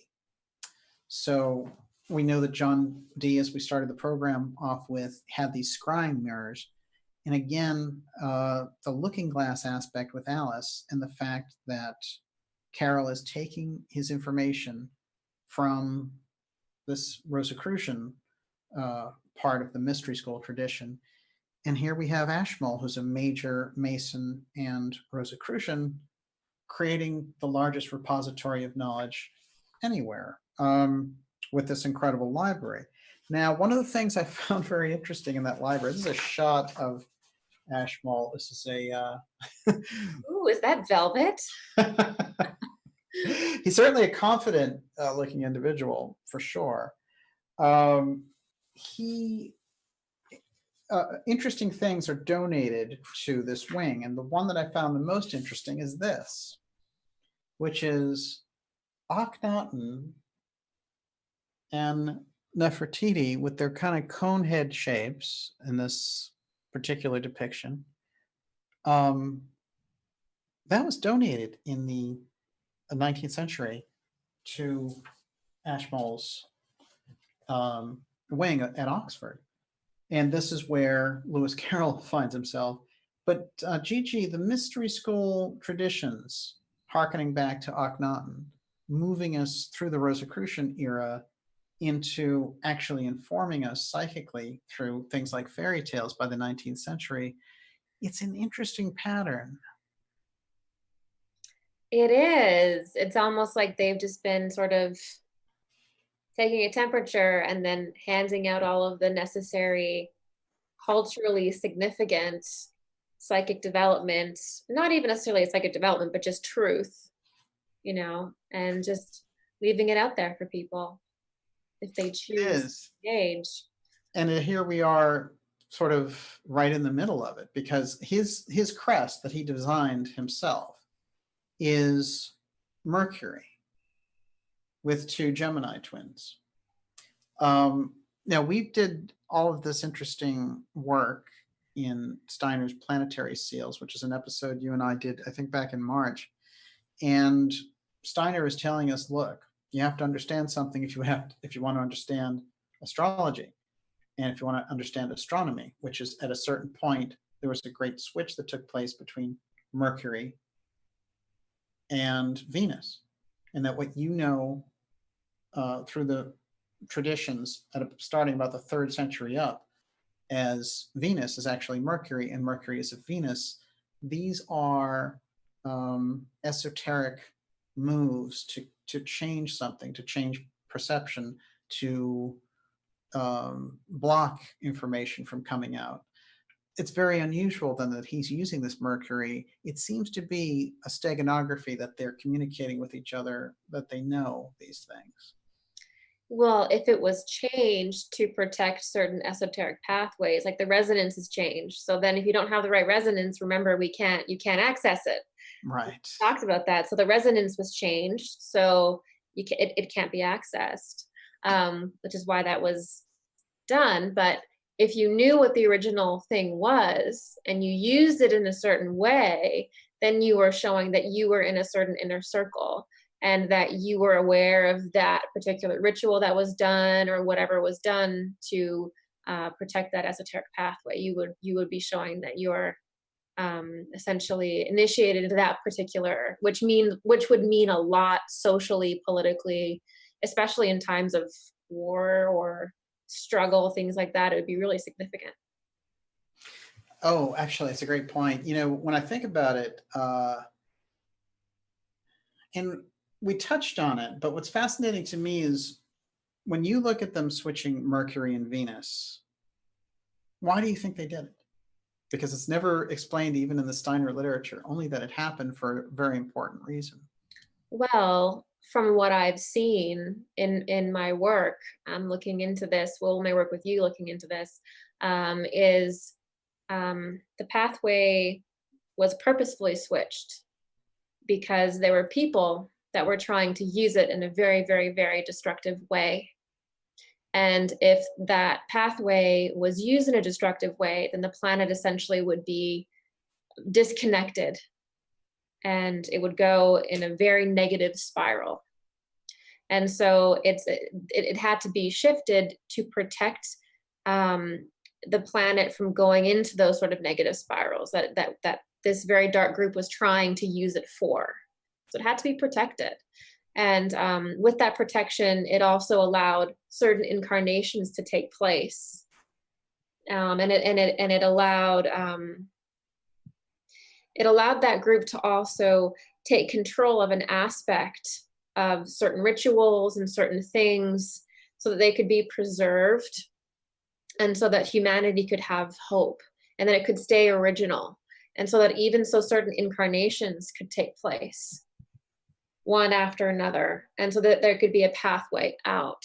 If you imagine like a bunch of possessed, nasty people suddenly trying to like live in your house, what are you going to do? You're going to change address. You're going to move it. And so that's what I feel or what I see is done. So they changed the X. The X was changed. And there's certain people that know the details of that and certain people that will probably never know the details of that. Oh, wow. You know, one of the things that's really, really interesting. One of the things that you do so well is you know how to bring in the subject of stargates and portals and their significance in a way that's different. You know, a lot of people and a lot of the work I've seen, honestly, around stargates, it's not very believable. And yet we know that there's a real tradition of portals and stargates. And one of the things I think that you do well, when we look at something like the Mercury-Venus switch, that is saying all your computations for stargates and portals get thrown out the window if you're not in with this group who knows that that switch has taken place and you have the right coordinates.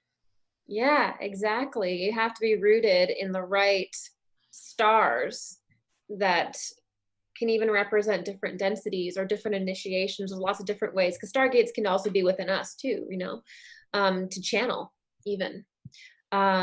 So yeah, when you're hiding that, it's exactly as you said. It's exactly as you said. They're hiding a specific portal. And if you think of it, imagine like Ahriman. You don't want Ahriman using that portal. And because we can already see what the Ahrimanic consciousness has done to ISIS, right? Mm-hmm. They named that, you know, there's this group in the Middle East called ISIS that destroys everything. There's this whole thing about taking that Venus energy and destroying it and perverting it and things like that. So we can see that even in our little dimension, our little world, we can see the bomb that went off. We can see what was going on. If we look around today, we can see the battle that's taking place. If you have your eyes, you can notice the patterns. But so the switch was exactly as you said, to switch that Stargate around, so that stuff wouldn't be happening to that degree on the esoteric plane, especially because everything will cycle through again, right? So you have to protect that part. Oh, it's fascinating. Everyone, you're watching the Dark Journalist show. We're here with Gigi Young, and it's X Series 62, Alice, the Mystery School Mirror Initiate. Going through the looking glass really deeply here with Gigi on this. Gigi, when you take a look at something like Stargate information, you would need, if you were working along these lines, you'd need an Orphic Circle, basically, to understand what it is and the times when it's open. Yeah, you definitely, I think you definitely would. You'd have to have somebody specifically, a machine can't sense that subtle of a frequency, first of all. So you'd have to have sensitive people that were from past lives or whatever, that were initiated into sensing that very, very distant light. So you'd have to have that. Maybe even, if especially in the Orphic Circle, people who had worked with it before, like what we were talking about with the mirroring and resonances and things like that. You'd have to essentially organically, with a human, you know, build that inside of you, and then through correct psychic positioning, you'd have to do that. That's what I would. So it needs to be an organic human thing, yeah, like an Orphic Circle, not like a CERN thing, you know. Right, right. That's going backwards again and opening yourself up to that possession. Here's what's interesting though. In Through the Looking Glass, we have the Red King sleeping. She comes upon him, and Tweedledee and Tweedledum show up, and they say, well, he's sleeping. And she says, what is he doing sleeping? And she says, he's dreaming. I wonder what he's dreaming of. And they say, well, he's dreaming you. That's how you get to kind of operate in this whole world. And there we get that deep thing about, you know, your reality is someone else's dream and all these. That's where that deep thought, you know, which you hear bandied about a lot, comes from, directly from that book. What is Carroll, in the mystery school sense, trying to connote with the Red King being asleep and dreaming Alice there? Well, I would have said it was you know, like a god.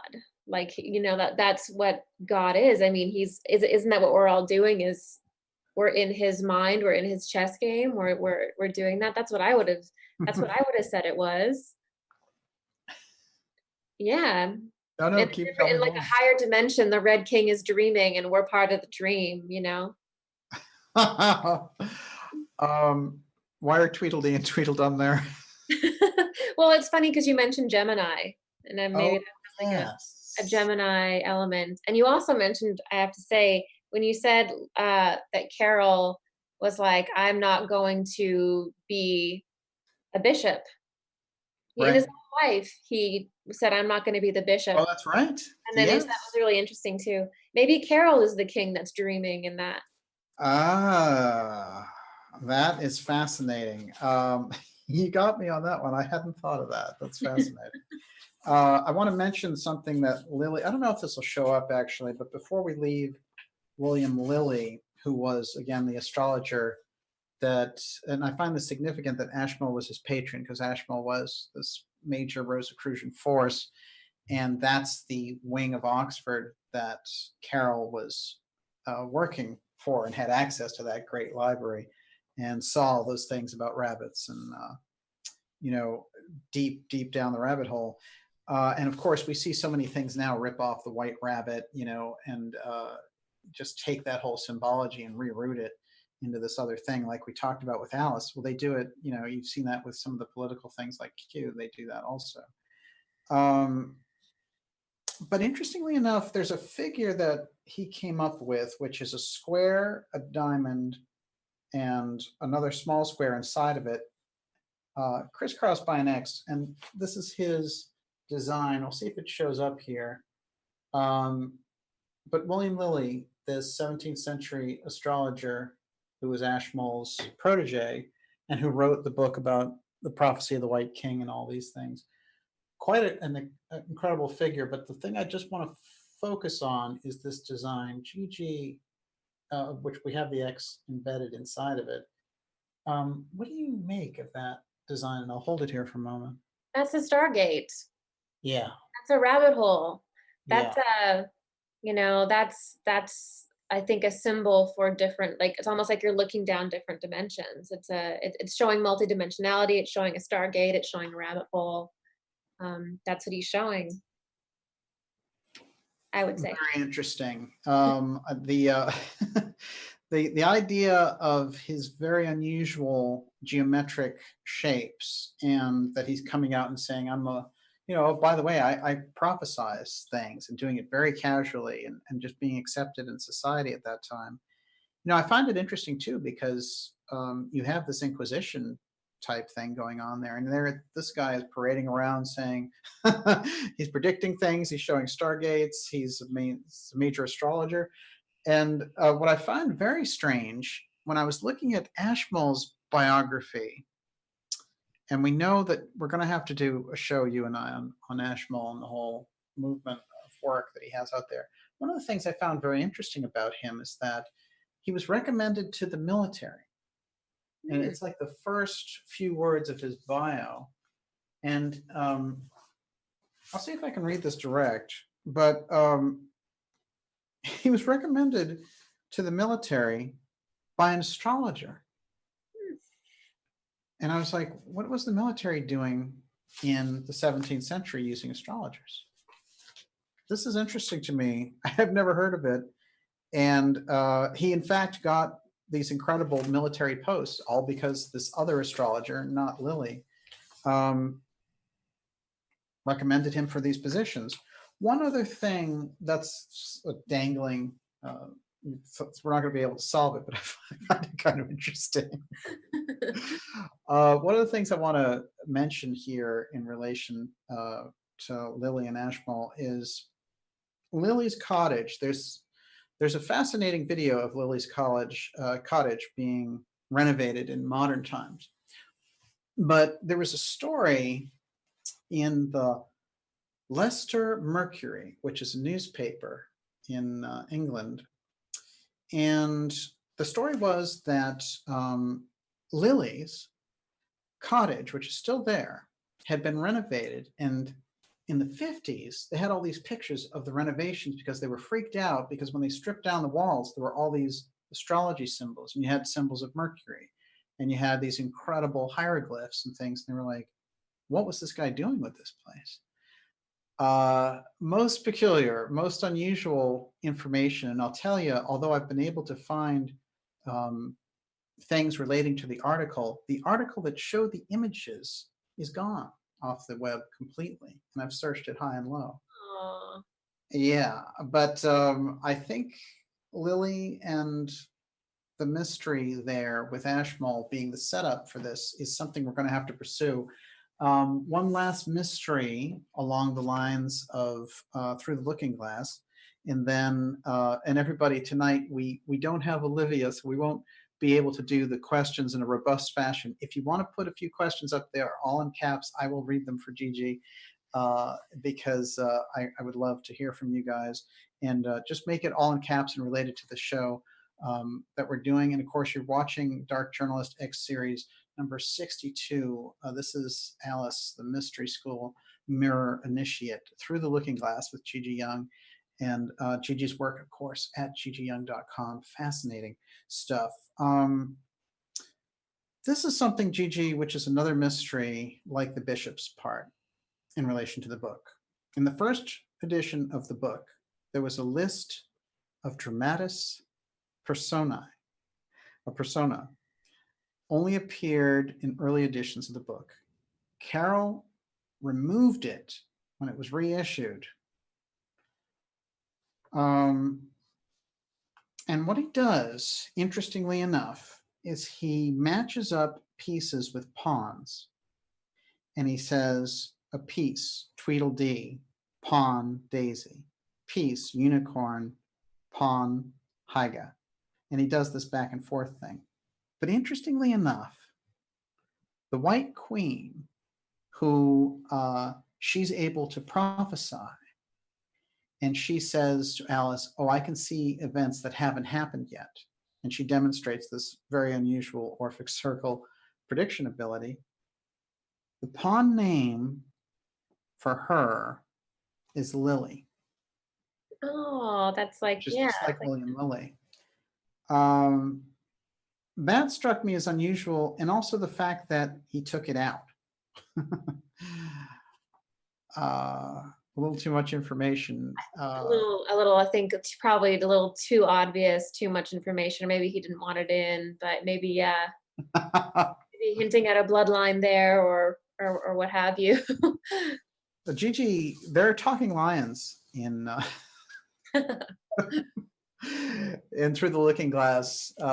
We know about your kind of lion, the way you lock in with that. What did you make of that, the lion and the unicorn? Did it strike you at all? I mean, they do it in a very cartoony fashion, for sure. It really did. Well, it's such a archetype. Yes. The British archetype, and it's everywhere. But I always kind of think it's like a bloodline thing, like a bloodline battle going on. That's how I always see it. Yeah, absolutely.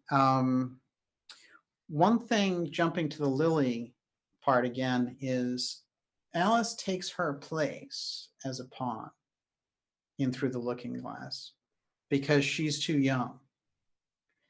And they know that she is going to make it eventually, but right now she's too young. And Alice actually substitutes for her. That's how she gets in the game. Kind of a significant role. That would Especially if be. we tie it in with Lily's work. Yeah, that would be, yeah. White Queen, you know, lining that up with Lily, I think is very interesting. So we have some dangling mysteries there. If we were to kind of sum up how we started, and I should say that, you know, the major theme that we've started our Alice in Wonderland run with last year was based around the three hairs, and this very unusual symbol of infinity here that nobody can quite explain, but they find all the way from China to Iran and Egypt and the UK. What are we getting in esoteric terms from Carroll's efforts on behalf of the mystery schools through the Alice information? With the three hairs? Yes, like if we take the summation of, let's say the three hairs are kind of that trigger because it's related to that Rosicrucian aspect where they're using it. And then again, we have the rabbit being such a powerful symbol, the white rabbit in Alice in Wonderland.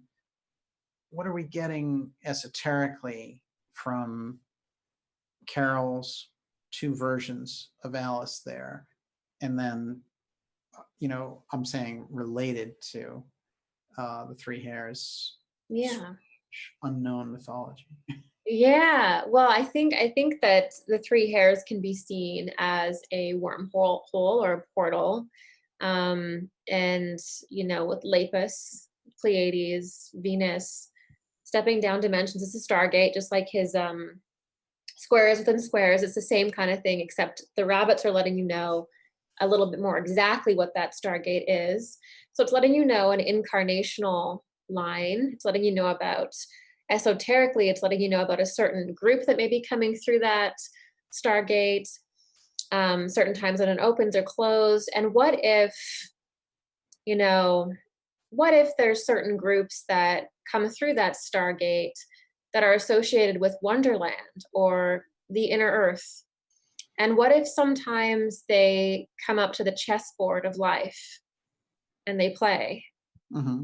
And that could be sort of what is talked about here. Yes. Well, it all starts with a stopwatch. It's true. And it is a rabbit holding it.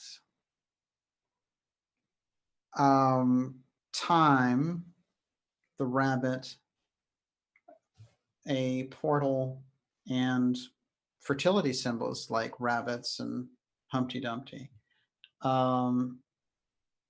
Giving us a kind of a mirror aspect with Through the Looking Glass, which is different than the first book, saying that in some sense, you know, in Steiner's work, he talks about the eighth sphere is that mirror realm where you can't actually touch it. You can only see it reflected back. It's the nature of virtual reality.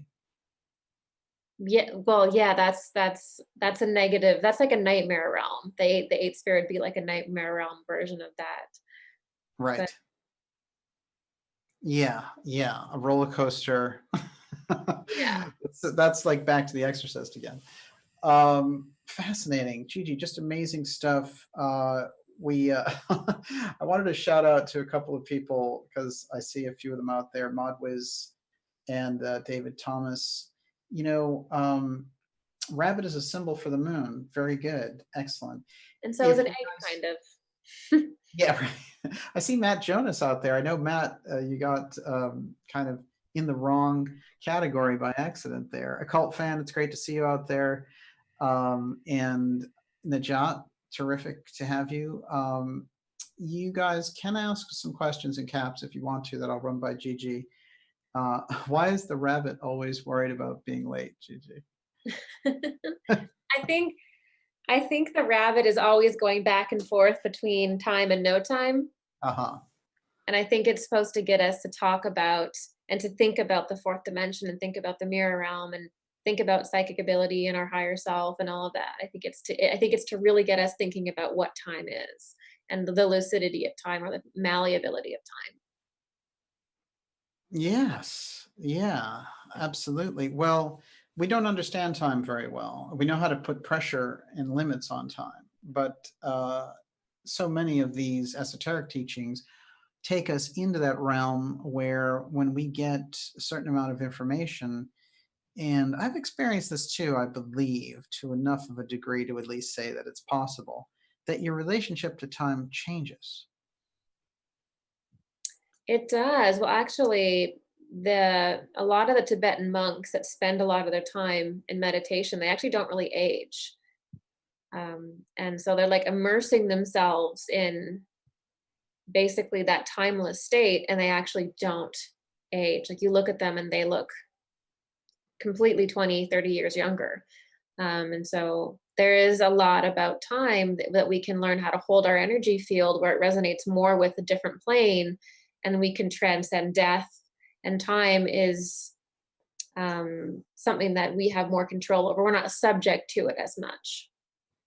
Fascinating. Absolutely. I think about Saint Bernadette, Bernadette Subaru, who discovered those healing waters with her vision at Lourdes. And when you look at her body now, it's hardly, there's been any change since she died back there over a century ago. It's quite remarkable. There was a question that came up, which is why is Alice always referenced in the Matrix to explain what's going on? They're probably trying to hint at Carol's work, and they're probably trying to hint at the exact kind of reality shifting phenomenon that, the Matrix is kind of just like a weird version of Wonderland in a way. True, absolutely true. Gigi, the bishop moves in an X pattern. Is that why he is left out? It could be. I mean, it very well could be. I mean, It's a good observation that it only moves at this particular yeah, angle. we'll never really know. I think Carol and ask that's actually brutally honest. I like it. him. I like this. Philip Gillenwater, are we in the rabbit hole now? You definitely are in the rabbit hole. Yeah, you should be. I actually think if you're in the rabbit hole, it's good. If you're trying to reach a state of lucidity in the world, if you're thinking about consciousness, if you're meditating, that's a good place to be. Yes, absolutely. Relationship to time really does change, and why is that? Because I think that it has to do with where your personal resonance is most of the time. And like Bernadette or these monks are disciplining themselves and training themselves to basically be in a higher state of being. And when you're referencing um, that energy, you're not subject to it anymore. You're like beyond it because we exist in all different realms. So if we're pulling our energy from a timeless realm, our body isn't going to be as subject to that because we're embodying that. We're anchored in there and we're embodying it. Oh, absolutely. Where is Alice when she comes home? I think she's in her study. I Yeah. think in Looking Glass, I think she's back and she's holding her kitten in her hand and she's just back exactly where she began. And that's us in everyday life, right? It's trying to get us back to saying this is the fantastical realm and here you are in your regular everyday life. Yeah. It was all a dream. That's a good buffer for us because if it's all real, then she's walking around kind of almost schizophrenic. Yeah, exactly. Those are great questions. Will we be live tomorrow? No, it looks like we're going to be live next Friday at 8 p.m. And I don't anticipate any technical problems. Was Bacon Saint Germain a timeless being? This is a good question. You know, Saint Germain is a Rosicrucian mystery school master, and he did appear in different times. A lot of people have asked if that was Bacon. I don't know, of course, but my feeling is that Bacon and Saint Germain are two different people.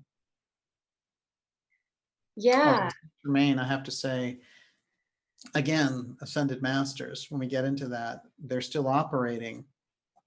So they've kind of achieved what you were talking about, which is this spiritual enlightenment, like a lot of yogis do, but they're still here. And it seems like they can prolong their life, or they're not subject to things the way that we are. And that's the thing. And some things are just a mystery and they're just there for us to ponder. But he could have been channeling Saint Germain, you know, who he could have been connected, you know.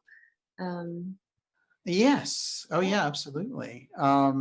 Liberty Thunder, he's out there. He asked the question, does Humpty represent the planet shift cracking the resonance, or something about the well-being that of the wall being that protection that was there about the shifting, symbolizing the change? Humpty Dumpty is a planet. I think that's what Liberty Thunder is saying there. What do you think of that? I think so. Well, it very, very well could be. I mean, that's the beauty of literature that's written multidimensionally, is that you can take something really esoteric from it that's really valuable today, cracking open, falling off the wall, you know, that kind of thing. Or it can be, you know, more ancient. You know, that's the beauty of having a metaphysical mind, is that you can do that. You can write and speak in such broad strokes, you know, that you can get whatever. It's almost like a form of divination, really. If you read a really metaphysical text, you will get something from it that is just like reading tarot cards, or just like, you know, scrying, you know. It's that's what it'll do for you. And so that's what that could have done for you. That could be your message as you were listening to us talk about it. Right, right. Great one. You know, what's fascinating here is that a cult fan asked a question that looks really good. It's, what does Gigi think dreaming has to do with portals? And then he wrote 11 and 11 after that. 1111, the classic portal. Dreaming has a lot to do with portals, especially if you can dream consciously. Dreaming is an opportunity to play with the concept of portals and being out of body and how to move, and how to like kind of traverse that realm without having to, you know, do it through just like popping out of your body in meditation. So it's a good way to traverse some astral portals and things like that, and to also get information and all of that. It's our natural psychic state. It's our natural wonderland. Oh, nice. That's a good point.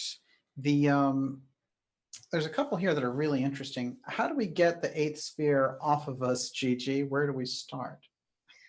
Well, the first thing I think starts with education.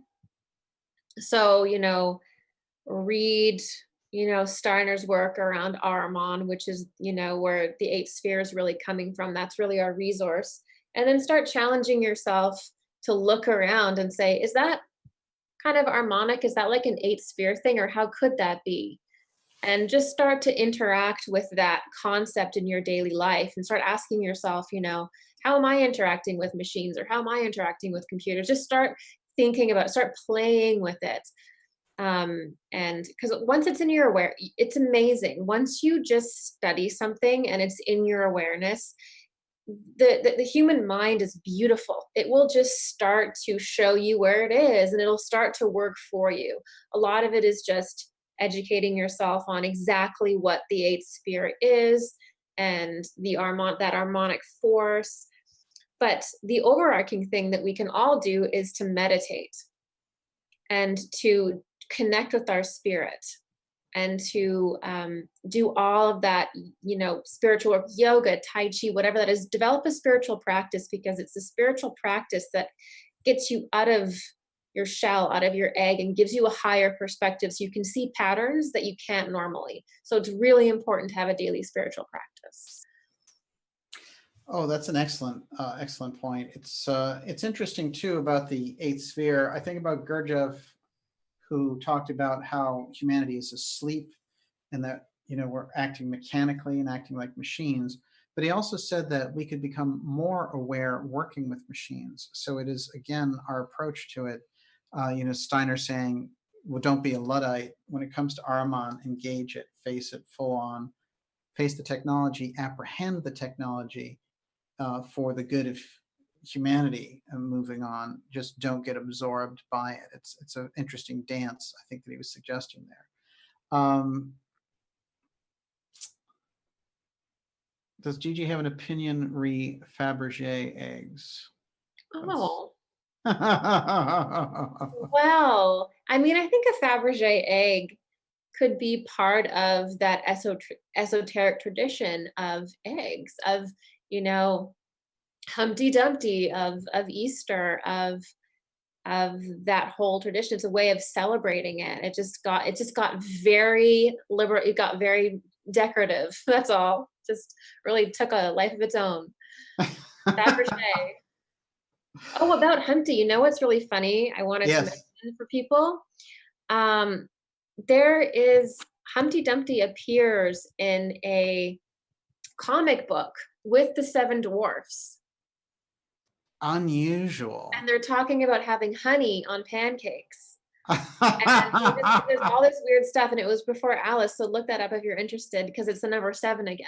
So he's appeared. Humpty has been around, and he's appeared around sevens and honey. Wow. And all sorts of things. It's really interesting.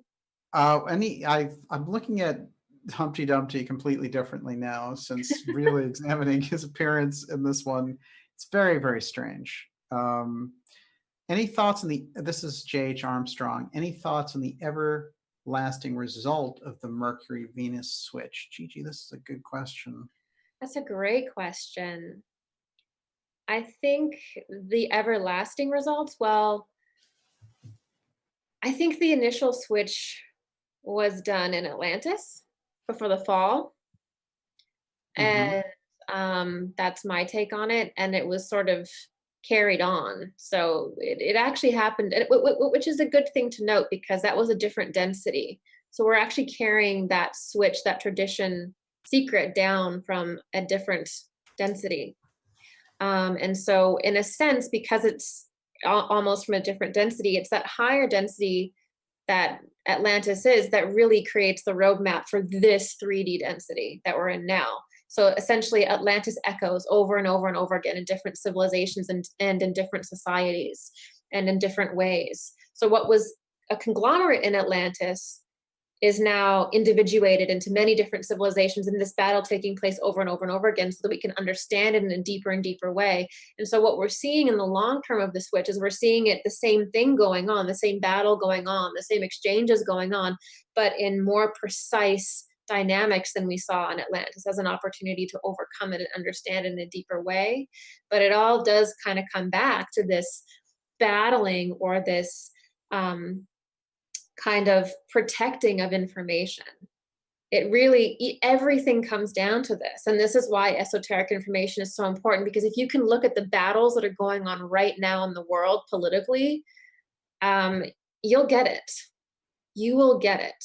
But if you don't have that esoteric concept of two different societies fighting and what they represent, then you won't understand anything at all, because we're repeating it all right now from a different.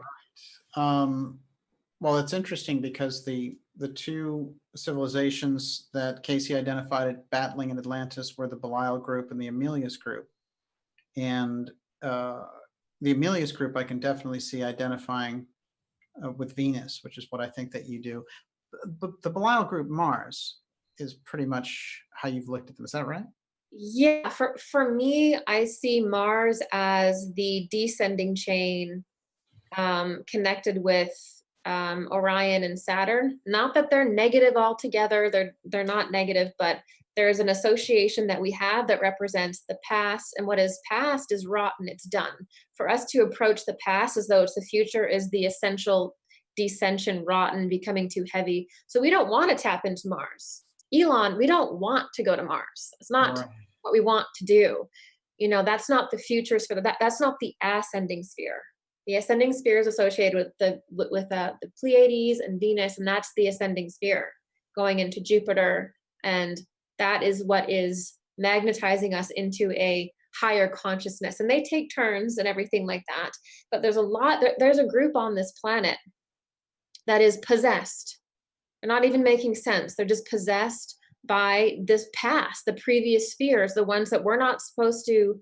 It's like being obsessed with an old relationship, or an old whatever, like let it go. And Hmm. they can't. They're too heavy, and so they're obsessed with trying to build this permanent link to Mars. They want to connect the Earth with Mars, which is rotten essentially. And we're seeing it more and more now. Trump is tweeting about it, and I think that we're esoterically in really troubling waters. Oh yeah, yeah, absolutely. Well, I noticed that you commented on a tweet by Elon Musk, and he was saying nuke Mars, and you got him pretty good there. I mean, this is something that, there's people starving in the world. We have homeless people. We have a lot of problems, and you're wanting to go and nuke Mars for what? Why? This is insanity. This is crazy. And not only that, all of the AI stuff that these groups are proposing, like Neuralink, AI is actually anti-intuition. AI. It is a blasphemy of human intuitive processing. You don't need a neural link. You just need to develop your organic glands and organs that can traverse time, like we've been talking about, that can hook into the collective consciousness so we're all linked up. But the good thing about doing it organically and not synthetically, like Elon keeps pushing on us, is that when you do it organically, you're in control of the information that you get. You can go higher if you want. You can be creative. If you're Neuralink, that's a false version of intuition. You're being told what you can download. You're being told what you can link into. That's not. That's Yeah. and that's Armon. That's Mars.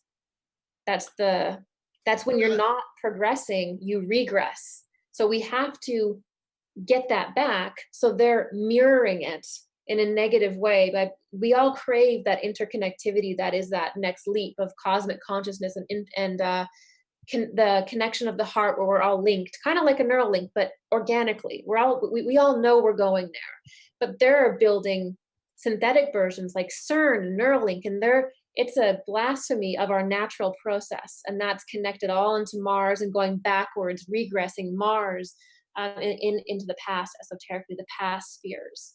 So, Oh, um, it's fascinating. yeah. Absolutely. I 100% agree with you. And I think about Steiner's vision in his cosmology about what we were moving towards, which is this new Jupiter. And that whole process of harmonic activity through the eighth sphere to create this artificial step to lock us into, because, in anthroposophy, you leave this life, you reincarnate, you go through the chain of planets, you come back, you grow, and you're developing a wave which is setting up this new Jupiter, which is new Earth. Um, and the kind of false step that Armon is creating with the eighth sphere is you go into this realm of sort of virtual reality realm, and you never make it to those other steps, and you don't create the steps necessary if you're humanity to create the warmth, ethereal warmth for new Jupiter. It is a very dangerous situation when you look at it in those terms, because you can see easily how people get locked in through addiction and other ways and means. But I think that you pointing it out in terms of artificial intelligence and the way that that's being so laid on the culture in such a blithe fashion, uh, that is really the danger. And this is something Steiner discusses, which is that type of stuff coming on us unawares if we're drowsy and we face Ahriman. then it's a bad situation, because then he is back in that power seat again. And again, that draws a lot on anthroposophy and the spiritual science of Rudolf Steiner's work. But that's basically what you're talking about. That's exactly it. And that the division that we're seeing is what makes us drowsy too. You know, everybody arguing and fighting and right and left. It exhausts us. It makes Right. us so exhausted that we can't even imagine doing a meditation. Like, everybody is so overwhelmed and exhausted. And I believe Steiner talks about that as well, that kind of like eternal like exhaustion and that drowsiness. And we have to wake up and go into nature and realize how beautiful we are, and we're part of God. We're so much better than anything. We're so much better than wires and Neuralink chips in our brain and like crazy kooky, you know. I mean, are we gonna let this guy who literally just at 2 a.m. tweeted out nuke Mars, and like 2 days ago was like talking about drinking and having medication? Like, this is a cry for help, you know. Right. It's I mean, this is not something like, you know, it's not we're in a little bit of an existential crisis for sure, an eighth sphere existential crisis. Well, we have to remember too, with Musk, that he, you know, is surrounded by. He bought the domain x.com. That was his actual first major business. So he understands the X steganography very well. Unfortunately, you know, he is joining in with that crowd, saying, "Oh, AI is," you know. Originally, he was saying, "Oh, it's such a danger," but now he's like, "Oh, I can download my consciousness into a cube." I No. mean, good luck with that.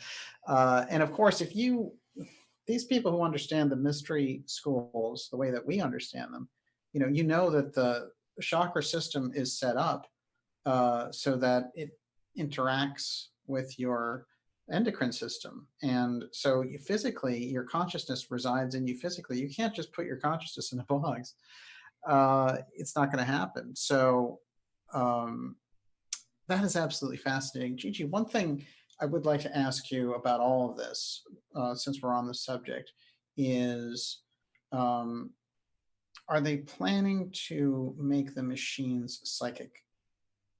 I think that they are. I think that I've already had experiences where the machines are psychic. I've had experiences myself. And the funny thing is I do live Q&As on my website and everything. And I have a lot of really psychic people on there. And Yeah. yeah, and there's been a lot of people who are super psychic that have had the same experiences of like AI kind of experiences and dreams.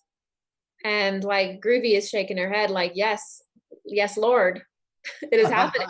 But yeah, it's yes, exactly. And so they are so far ahead that they are adding AI components to humans to almost make super psychics that are able to do certain things. Now they can't do everything, but if you're in a lower consciousness, they can certainly dominate you in certain ways and things like that. Not to scare anybody tonight, but you know, it's, you know, they're doing some things. The episode's getting spooky. It's kidding, I know. It's like you can't, yeah, no, don't worry, you're always in control of your consciousness. But no, it's, listen, I mean, they're doing it on such a level that you know, it's definitely out in the open. It's hidden in plain sight, as you'd say. it's, yeah. No question about it. But it is interesting because there's a Steiner quote that says, what will happen with Ahriman ultimately is he's going to give everyone the clairvoyance that it would take them all this time to develop. He's going to give it to them, but each one will see it differently, so they won't be able to agree on anything. And I have to say that feels like what they're building towards with AI and the internet and the whole transhumanist wave. Absolutely fascinating. Gigi Young. Everyone, it's X episode 62. We've gone deep with Alice and the Mystery School Mirror Initiate through the Looking Glass with Gigi Young. Gigi's work is available at gigiyoung.com, and her video series now in plain sight on YouTube. Gigi, just search Gigi Young on YouTube. Amazing work that you're doing with this. And I would say, to kind of cap off our discussion here tonight, that it seems like what was vouchsafed for us, even as Steiner discussing this 100-year prediction, that from the time of World War I, if anthroposophy and the mystery schools had failed, like theosophy, that there would be that 100-year return and a window there, 3 or 4 decades to get it right. It seems, Gigi, that even with the legacy of people like Carroll and the legacy of those mystery schools moving out these ideas through the public, that we're in that period. We are in that period, and I actually think that they did a great job in what they did. It was a really hard task to have psychic material go through the wood chipper like that, you know. But I think we're going to see in this time period, we're going to see society break into two. We're going to see one portion of society become completely obsessed with the synthetic reality and move into like mega cities and things like that, and even going towards, you know, being chipped and overly vaccinated and basically, you know, going that way. And then we're going to see people basically homesteading and having no 5G zones, and we're going to see this polarization happen in society coming up. And that's going to be this split that's going to determine kind of like how things go. And I think the Waldorf schools will pick up, like people will come together and kind of create their own thing. Like with Waldorf schools or homeschooling together, the government's not going to like that. They're going to come in and try and shut that down. So it's actually going to happen. And I see a split happening in this period of the next 40 years or so. Two very different types of humanity developing. One completely synthetic, moving into that. The other one more into homesteading and no 5G zones and all that, making food. It's almost like it's going to be, and we'll see different humans coming from these places over time. And I think that's where that seeds are going to come, is from that more organic way of life. That is almost what Steiner was setting with the biodynamic gardening. We're going to see that in those little places, and we're going to see the Waldorf style schools coming in as it branches off. So that's where I see it, that prediction actually really taking root. And I actually believe that it's this polarization that we're going to see in society that Steiner saw, and why he did the gardening and why he did the schooling is because he knew things are going to become so synthetic that would start to happen. So that's why I chose those things.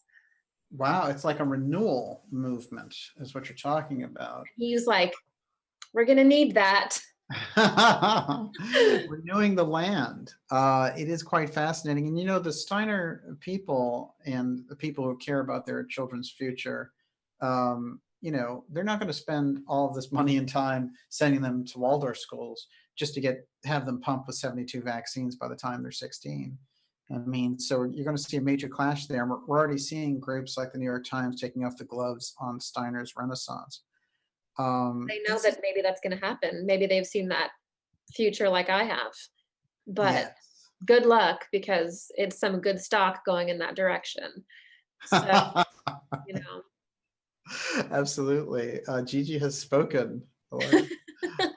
Gigi's great. Fantastic information tonight. Thank you so much. And you did an amazing job dissecting this with me. And whenever you get around the Alice material or the Rabbit's esoteric stuff, I always feel like there's an extra magic there.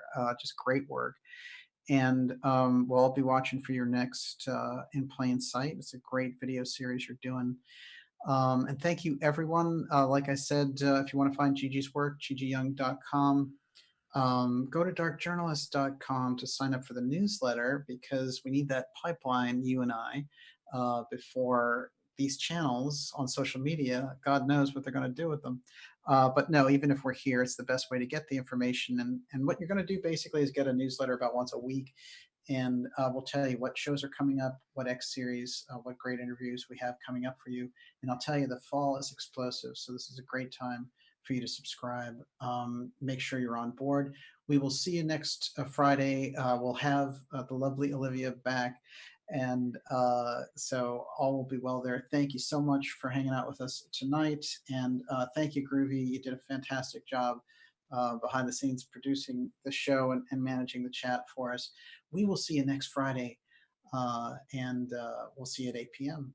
So have a great weekend, everybody. And I want to say that Elvis Presley died 42 years ago today. And but before he died at the young age of 42, he left us some incredible, incredible music.